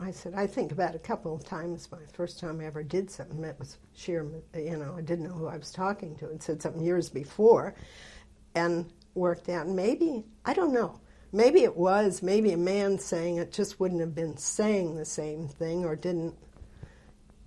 It may be, because as Phyllis said, he admires you standing up to him, because he once told me about Elizabeth when they were dating. He said, she reminds me a lot of you, Betty. And he said, she reminds me a lot of you. And so I said, it was funny. So I said, it was maybe it was. I don't know, because it was just, and it's the way we operated. What was the joke file? Well, he had, I don't know whatever happened to it, but he had a file of jokes. One of my best, which I finally found and made a copy of, which I still have, was really, it's a long one, you have to know, but he'd read that about the way passing things down, how it gets misinterpreted. And it was like something coming from the colonel down to the private, and it was about Halley's comet passing over, and it just goes on until it's really funny. But he also had a number of jokes that were funny. Some of them that he'd tell were directed at himself. Like he used to always say in one of his, when he was campaigning, that he had started out intended to be a doctor. And then he said, then I went in the Army and I was wounded. And showed somebody was doing an intro. That was it. Bob Dole, he was started med school. Then he went in the Army. He was wounded, suffered a head wound, and went into politics. Is how he described it. Suffered a head wound, went into politics. And he loved to tell that joke about himself. But he had several like that were really, about his. But I can't remember some of the jokes, but there were a bunch of them, and he'd hear them. In fact, there were times when, if you're Bob Orban, who did, he's one of the people, he usually does like some of these letters for comedians and that. And who else did we use? He also did in Washington. He's funny as the devil. He does political satire. And I can remember Russell? Yes. And I love it when he does Mark Russell. And sometimes I'd have to call them and get him to come up with some lines for him and stuff. And I know one time, I think the one time it was for the Gridiron Club, and I know Mark Russell was out in Phoenix or out in Scottsdale, and we needed a couple. He said, I need a couple of really good jokes for this. So I tracked, I said, he's out. I said, well, so I tracked, it was late at night, and Mark, well, he said, let me think, I'm thinking on this. I've got another performance after a while, but can I get back to you? He said, it's going to be after midnight your time, but that's okay. I just need them tonight. And so he called back, and I got some jokes. I called Bob Orban that, just give us a couple good, one-liners and stuff. And sometimes those guys, but Sender was good at coming up many himself. Well, he was famous for Yes, spontaneous humor. Yes, that's it. And I said, Lynn Nofziger, I think the first time he did a gridiron was in, I think it was 73. He and Teddy Kennedy. I remember that one real clearly because he was really stressed. He was up against Ted Kennedy. And where he was trying to think up lines, he had people working on some. And Lynn Nofziger was over at the RNC. He did speech writing and stuff. And so on Friday afternoon, Senator said, he said, Betty, he went over there and said, he said, need you to come over here, and we're going to be working this evening on speeches Friday night. I think John Smith, he had come over, and Judy Harbaugh was over there. And we sat there, and Lynn and Senator were working on stuff, and we'd had some calls out, and working all these different, get it lined up, and then Saturday we got it all typed up for the gridiron dinner. And he was so nervous about it. And, of course, I guess they had a room for him down at the hotel. And so he called. I know he'd called. He was married to Phyllis yet, and he had called her just before. And then I was sitting there, pins and needles, wondering. And so later that evening, I thought that should be over. Oh, I hope it went well, because he had really good material. It's funny. And finally the phone rang. Betty? I said, yeah, how'd it go? Not very well. I said, what do you mean it didn't go very well? You went, so I just called Phyllis, and she said, I was too nervous. And I said, yeah, you were. I said, we kept telling you relax. And he said, I just didn't do well. I couldn't get the delivery. And I said, no, we kept saying, just relax a while and don't keep going over it. Just wait. But Ted Kennedy can't be terribly funny anyway, so I figured that probably, it wasn't as bad as he thought, but he had to just talk about it for a little bit and get it off his mind for a little bit to a couple of us, and I said, okay. But I thought Ted Kennedy being funny is an oxymoron in my book. Any other, I don't want to put you in the position of reciting jokes for the next 20 minutes, but are there any that just really so tickled you or that you wanted to repeat? There were so many that I'm trying to think of some of the, like that one about the head wound. And I can't think of any right now, and I know there's so many of them. Sure. That,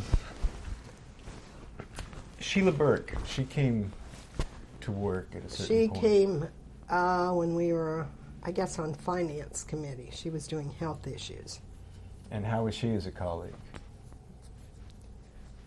Well, she was good. She's very knowledgeable, but when she started out, she used to not get her stuff done on time. I said, I know one day in particular, I'd been after her. She knew when the senator talked to her, said, I need this. I've got to have it first thing in the morning. You need to get on it. And she was out roaming around and stuff, and I kept after her. And then Kay Luther had to type it for her, and Kay usually would. But Kay had told her all day, she says, I've got to, because something had happened. She had to get out of there by 6:30 at the latest. And so she kept telling her, and I was pushing her. And all of a sudden, it was after 6. It was close to 6:15 or so, or a bit later. Kay had to be leaving immediately. And Kay came up to me and said, Betty, she just gave that to me. She says, I can't stay tonight. I absolutely can't. And I said, go. She's known about it, actually, since yesterday. And so I said, just go. She can type it herself. She's quite capable of it, though she didn't want to. So next morning I came in early because I had to change some stuff around they wanted done. I was on the phone and working away before 8:30. Sheila came in about a few minutes before, rushing up. He said, Betty, you're going to have to type this right now. And I said, what? She said, you're going to have to. I said, Sheila, I've been after you all day yesterday. Senator reminded you. Well, Kay left last night early. I said she left at about 6:30, and she had told you all day she's supposed to be out there by 5 or 5:30. Well, but I really can't type it that fast. I can't do it. And I said, well, next time maybe you'll listen and get it in on time. She said, well, I said, I can't do it. I've got real work to do that is, I haven't dawdled on all day. So I said, she was very unhappy. But ever after that, Sheila pretty much realized she wasn't going to, with me, she had a blank wall. But, and she started improving on getting some stuff. I think she realized that, hey, the world doesn't revolve around me. And I said, I think Sheila and I like Sheila. We become friends, but it was just that thing like, oh, I can do this and get by. And I'm one of these. Well, I said, no, and you were sitting back there chatting on the phone. I said, Kay heard every bit. You're making plans for the weekend. I said, I heard you doing it when I was back there. I said, a group of people were doing something. I said, that comes after the work, not before, Sheila. So, but I always remember after that, though, we got, she didn't pull that stuff around me anymore, and it was okay. And I said, of course, she knew that she and our form one brief time L.A. got married. AA. And now, David was good. He was very good, but when he came, going back to that part, he was there a few months, and he was not, I liked him, we were 12, but he came out, he talked to Joanne Coe and me, he said, this job with the two of you, the way he wants it done, he's got faith in you two, and it really leaves the AA with a lot of the stuff totally out of the loop. And I guess it kind of, a lot of that stuff did. And he said, I really, I like him, but I can see how he operates and how he's going to continue that way. So David, we left, and he was right. There were a lot of things that were going to stay that way. But it wasn't any disagreements in that, but it was just that, and he said, hey, it's working for him, so he's not going to change. There was quite a bit of turnover, wasn't there, on the staff? Yeah. Yes, we had, especially in the AAs, we had Bill Cascade, let's see, Mike Baruti, I think, was after that. And it's hard to count them all. We had... and Armitage. Yeah, Armitage, and then I remember when Jim Brady came in to interview for that job. And... that was before, of course, he went to work for Reagan. But that threw me a little bit. He came in because if you come in for an interview and you're sitting out there, aren't you going to sit up straight, have your tie and everything? Right? When I came out, it just threw, call him in. He's sitting back in the chair like this, and his tie kind of loosened and very relaxed. And I said, I don't know if this is going to work out. It was... that first impression, you're going to impress somebody with your energy, but that didn't impress me as being an energetic person for it. And so it was just one of those things you see and you can't quite reconcile. Was there more turnover in the Dole offices than normal or usual, typical? See, I honestly don't. I think our biggest thing was in the AAs. And I think probably there was, and cite one case from when I went into real estate. One of my first listings, one of the early listings, was former staff. She had worked, she wasn't anymore, working for Packwood, my counterpart, who I'd known for a while, and her husband, who was back nearly as a Marine colonel, had retired from there. And when I went out to see their townhouse and talked to him about it, and sit down, we got chatting about some things on the hill and what happened. And he started laughing about it. I said, every time you get a new AA, we're always laughing because, and he said, Betty, I got to tell you, you're on a couple of them, you've been number one on the hit list because they are trying to get control of stuff. And he said, we had a couple of them, he said, come in. He said, well, we're going to change that, I'm going to change that. Betty's got, she's got all this stuff, and I'm going to take. And he said they had the AA's lunches every week. With the females never had time to do those, but anyway, he said, we used some of us would laugh afterwards. We'd just crack up, and they said the only way they're going to get Betty on there is when she decides to leave because it's not going to be because the senator's going to get rid of her. She's going to be the deciding factor in when she leaves. And I remember, though, he said every time a new AA comes in there. So I guess we had a number of them in a couple of years, because I remember when Al was saying that, and we were kind of laughing, and his wife Liz was saying, "Yeah, I think I've seen quite a bit of turnover." And part of it was, I think it wasn't run like, I know his counterpart Jim Pearson, when he came was senior senator. His AA, Jerry Waters, was there in the evening, and he took care of this. And then, she was Frances. She'd leave at 5:30, and that was how it operated. And, quite different. Yeah, much different. And one time, though, they did salaries, I guess on Wichita TV. They had some of the staff salaries flashing. And I had a call from someone out there. Want to know why you do the same job as Senator Pearson's secretary and you make more money.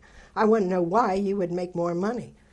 And I said, well, maybe I should hear. I said, because she works from 8:30 so to 5 or 5:30, and I come in at 8:30 before, and I go straight through, and if I get out of here by 9, I think I'm doing well. Well, but how many breaks do you? I said, I don't take breaks, and I usually don't take any time for lunch. I grab it at my desk. And I said, most of the people take lunch.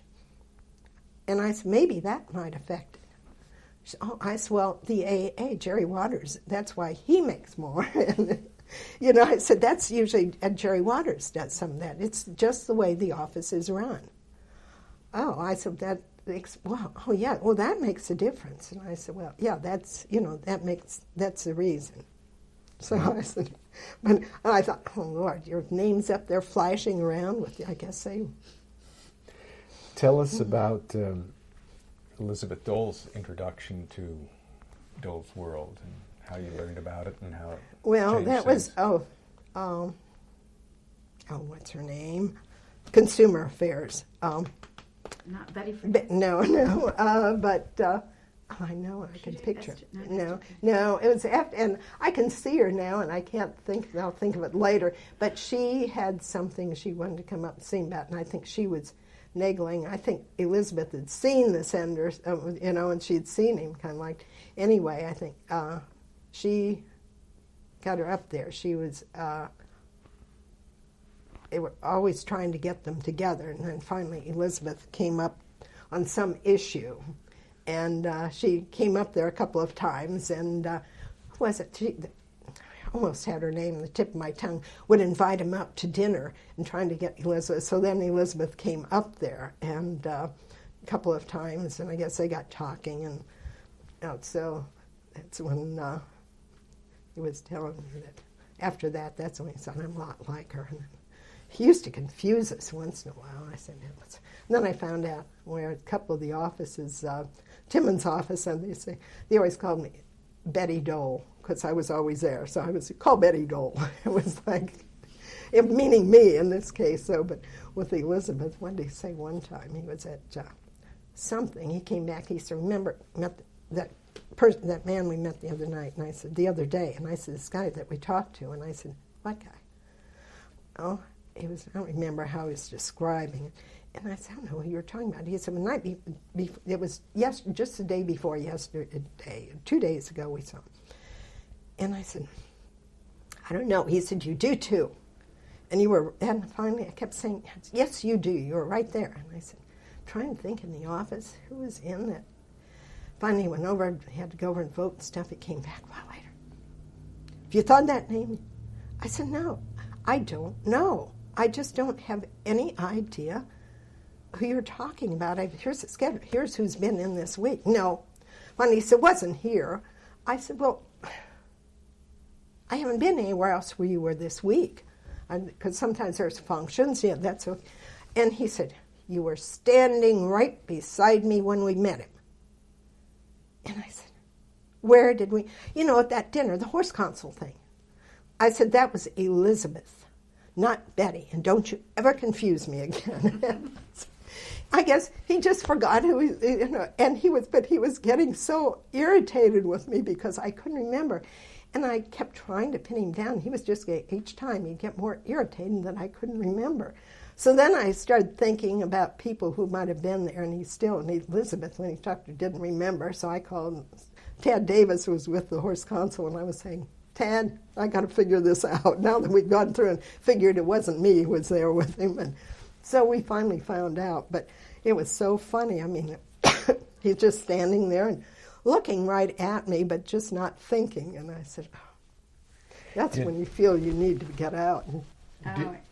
Did Dole gather the staff together to announce that he was remarrying and so forth? Or how did he... Yes, he did. I think, he didn't. Bill Katz told us about the divorce. I guess, he did. I guess he was the one who did tell us that. I had to think, wait a minute, Bill Katz was long gone. But, he did, as I recall, tell us about it. And then did she become a common presence in the office? No, because she was still, she was working and stuff, so she wasn't there that much. But that wedding just about wore me out. Some of the kids pasted something on my desk. Bridal registry, because I got the calls. They referred to me for the bridal registry, so I was trying to deal with that too, with it, with work. But I got the calls. Okay, they're registered here, and this is where they're registered, and all these calls. And I remember I had to fill out the papers for the church for them, and then get her on a plane to Boston to be dressed by Priscilla Boston, and I don't know why I got that. Well, because I could kind of do that. I worked long hours, and her staff at the, where was she at that time? Was she at the FTC? And I'm trying to remember where she was at that time, or transportation. Can't remember. But anyway, whichever it was federal. Mine was too, but since I worked long hours, I worked many extra hours, so I got my hours plus in, but it was kind of a crazy time. In fact, the night of the wedding, he was there trying to get into, and he can't get into black tie alone. He couldn't. He was trying to get the cummerbund, something else he had trouble with, and he called me and said, Betty, I said, wait, who is over near there? You don't have much time. And I finally found, I think it was Paul Russo and Mike Scanlon were living real close, and I got him over there to get him squared away. But he was calling you to help him with the cummerbund. No, to find out. No, he was trying to figure out. Hey, I said, you got to leave in a few minutes. I was out in Arlington, but I said, let me find one of those guys. I found some. I can't remember. I think it was one of them. I found to scoot right over there and double and help him and get him going. At the Watergate. Yeah, to get him over to the cathedral on time to get. So during your last years working with Senator Dole, were you dealing a lot with Elizabeth Dole as well, or not? Well, yeah, I mean, you coordinated. I mean, I coordinated with her office, and that she had some nice people. My counterparts over there were great to work with, and so we had a lot of coordinating to do then, but yeah, it would work out pretty well. What was your impression of working with her? Did you have much direct interactions with her or not? Well, at times, yeah, and there were times she'd call in, and, sometimes she'd call in the evening and ask me if I could do something because her people had gone home, or if it was, something else personal, she couldn't ask them, but I'd do. 9 o'clock night, hey, that's okay, that's one more call. But overall, I said, yeah, and I said, you do get... she told me, I left, and Robin said, she told me when she found out I was leaving Washington, she called and she told me, her first comment was, you know Bob? I said, yeah, I sure do. She said, I just found out last night, he finally told me that you're leaving, moving away. And I said, yes, no. So we talked a little bit about it. She said, Betty, it's like my family's leaving town. And she started, and then I started, so we both hung up, and it was just, it is, because she doesn't have an extensive family. Her 2 nephews and, one brother and stuff, and her parents now are gone. But it was like, it is, you become just very close. And I said, when I left right before, and she wanted me to have lunch with her in the Senate dining room. She had, because she didn't, we had a long time, usually she'll interrupt, she said no interruption. So we had just a good chat on her family, my family, and, everything under the sun. And then she gave me this going away gift. It's beautiful. I've got my cabinet. It's this little heart with kind of faceted crystal with a little, like that frosted glass bow on it. She had this note with it. So I told her, she said to me, and I said, can I wait and open it later because you're going to be embarrassed. I know I'll blubber right in here. And I knew she probably would too. And so I opened it way back, and she had her driver take me back to the law firm. And so I opened it, and I thought, oh, Lord. The senator said, what'd you get? And he showed me, and I said, well, have you seen it? He said, no, she told me, but I didn't see it. So I showed him, and he read the note, and he said, she meant it too. And he broke down and took off. And Joyce came out, and said, did I just hear him break down again? And I said, yeah. And I said, he had me, because a couple of times when he'd be talking to me right before I left, he'd start, his voice would change, and he'd walk away real quick. And I said, it was like, and I was having trouble, so. But it was something, but Elizabeth said in the card something about a part of me goes with you to Ohio or something. But it was very sweet. But it was funny because it's just, and it is, I mean, he had told me, I said, well, I was gone. He said, but you were here all the time. You came to things, you were at things, you weren't totally gone. So it's like, right. I do miss it. Like Robin said in her birthday card. So I miss you, got to get back here. I said.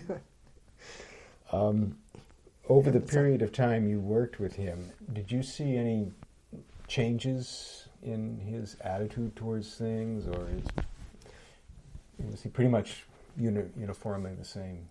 No, I mean, I'm sure everybody does that. You have periods, I mean, where you're more enthused about things, less enthused, and I mean, I think it's just human nature. I mean, up times, down times, and they aren't necessarily on a defeat or something. They're just a part of life. But there were some times when, I guess, I always say the 60th birthday always stands out in my mind because I've never seen him where for several days he was stressing that.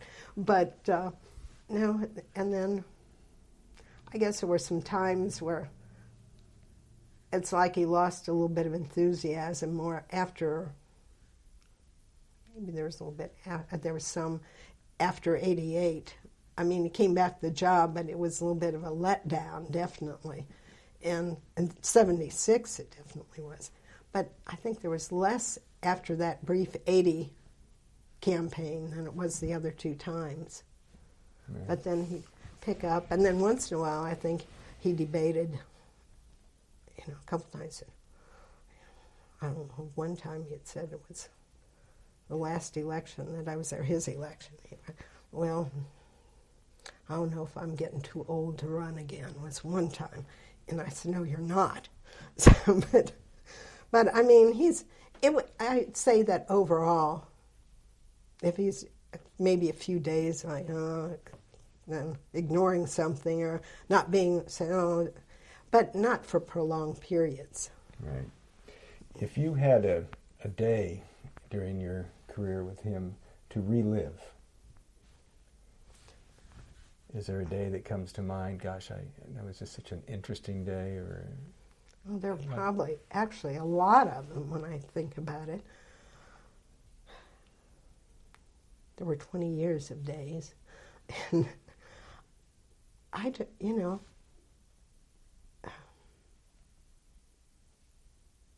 try to single one out.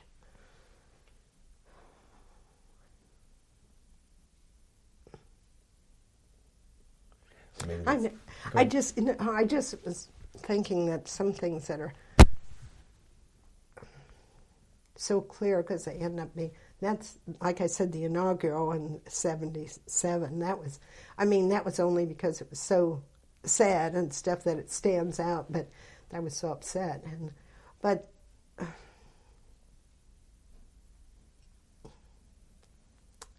I don't know. Sometimes I think it's when he was first Republican National Chairman, there were a couple of days in there that was, he was so excited, everything was so, but then I see, I think there are probably at least a minimum of 50 or 60 more that just, a lot of things stand out, and some of them wouldn't maybe seem that outstanding to anyone else, but they'll stick in your mind for a reason.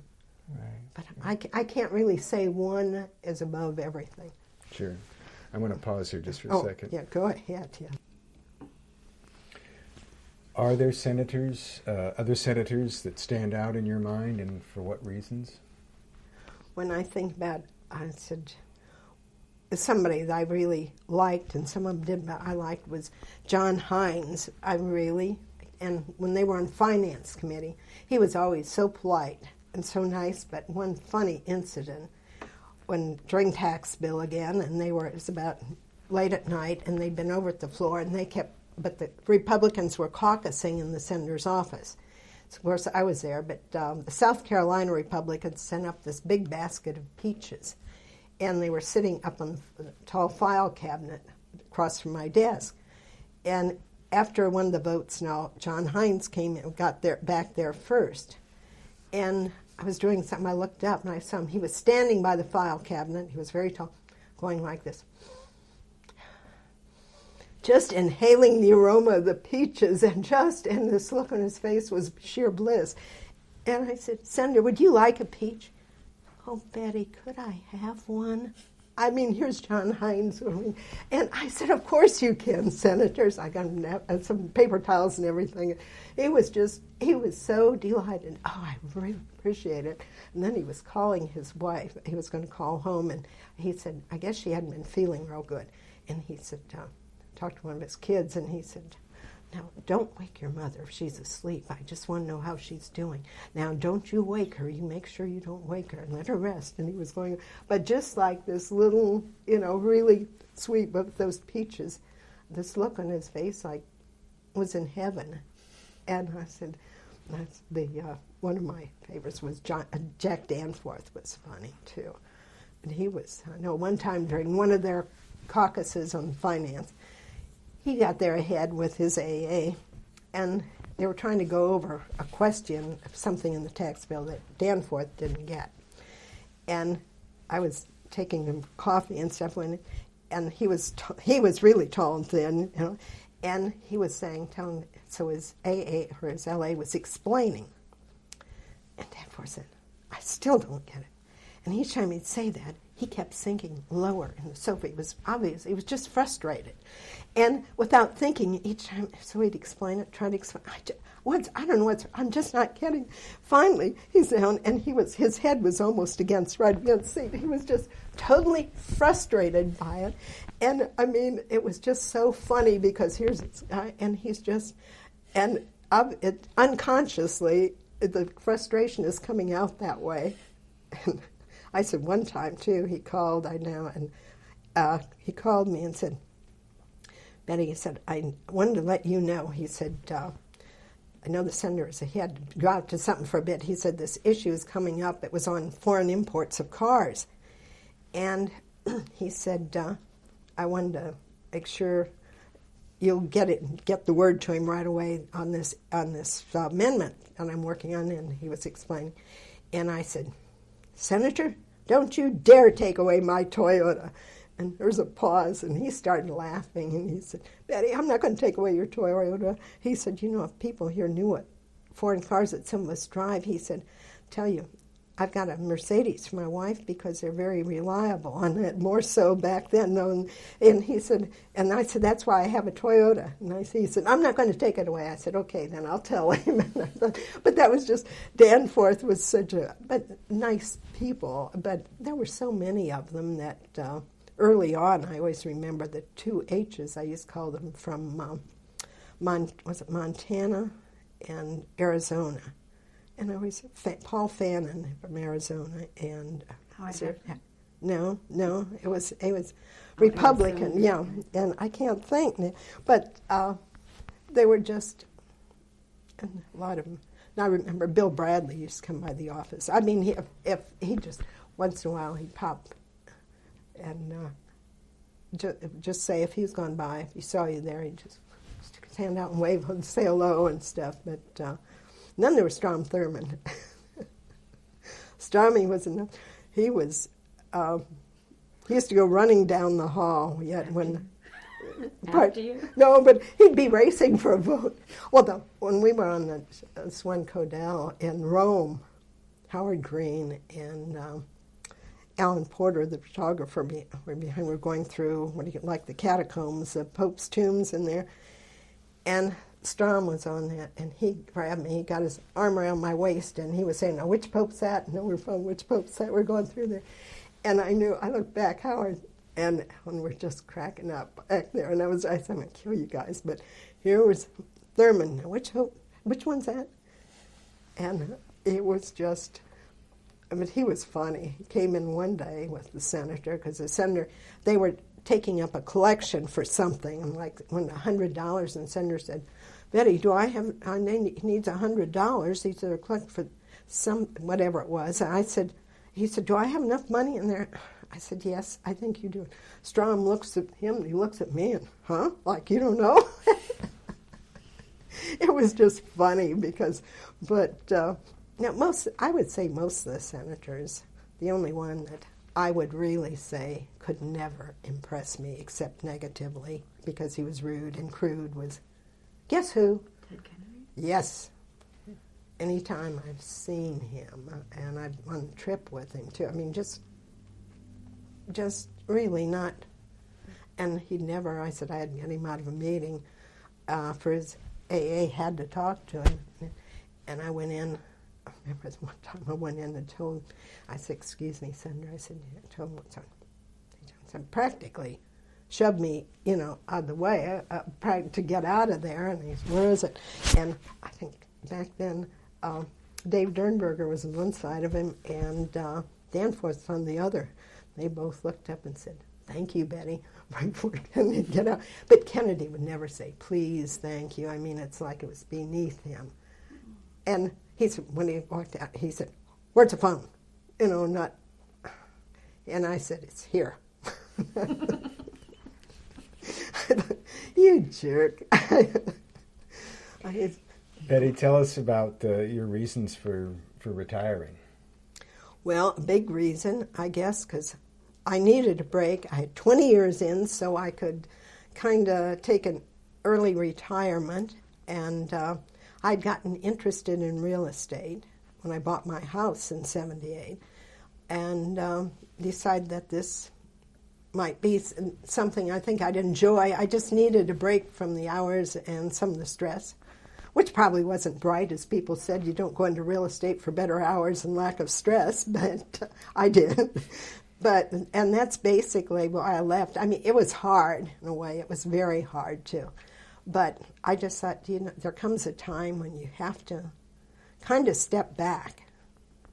And at that time, he wasn't going to run for president again. But so that's basically what I did. I could get some retirement. Because starting in real estate, you start out from square one.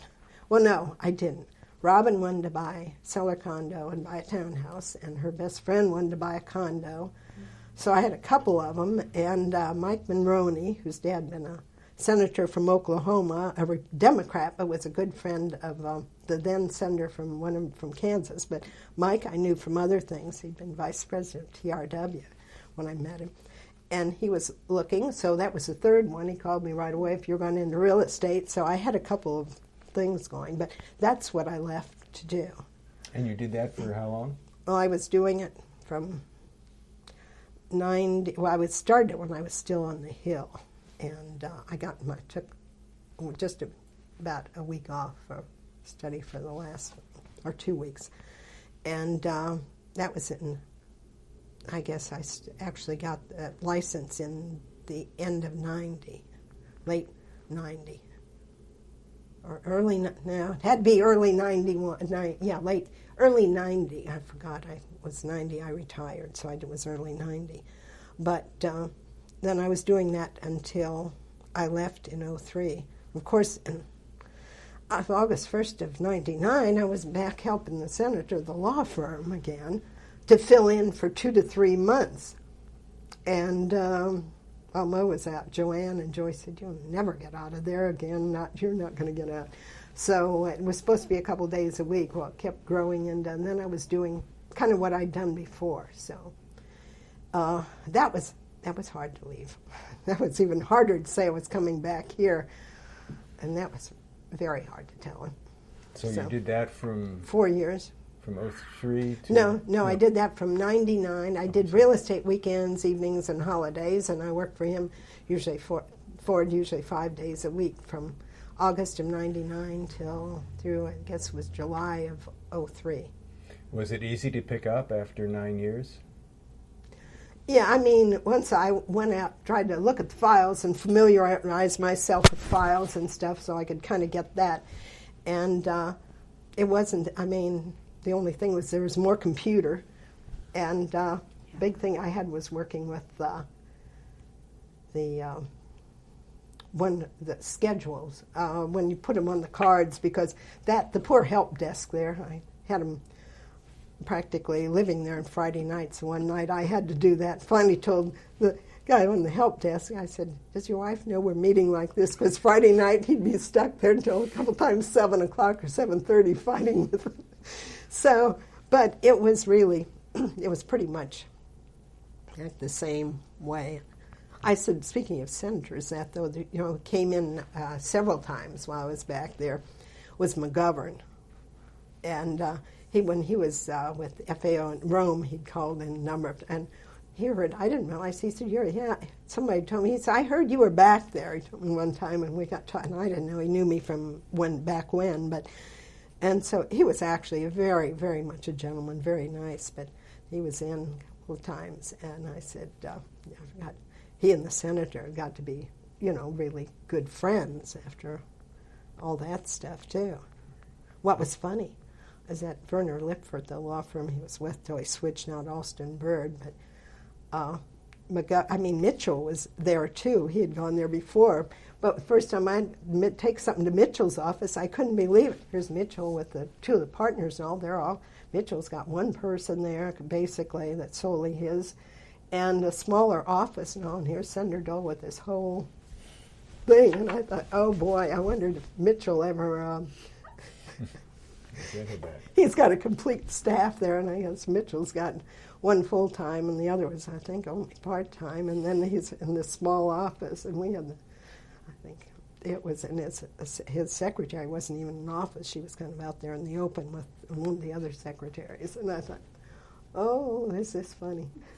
But, Great. Do you have any? No, I think that's it. How do you... Yeah, go ahead. Yeah, I was just thinking, I was trying to think about, but I think we probably covered it pretty much, and I said, I gave you some extraneous stuff here at the end about but that you can go over, you go over and edit it. Right. Yeah, so you can edit out anywhere. But you lived through some pretty exciting times. Yeah, actually, well, somebody was saying the other night, because I do have high blood pressure now and had carotid artery surgery over here, and now it's blocked. They tell me 100%, and I don't believe it. So, but I said, my nephew's wife said the other night, stress is really hard on people, and lack of rest. And I said, I asked the doctor when I found out, I said, well, what caused it? He said, a lot of high stress, lack of sleep and rest, and bad diet. And I said, hey, I'm betting 1,000. I got it.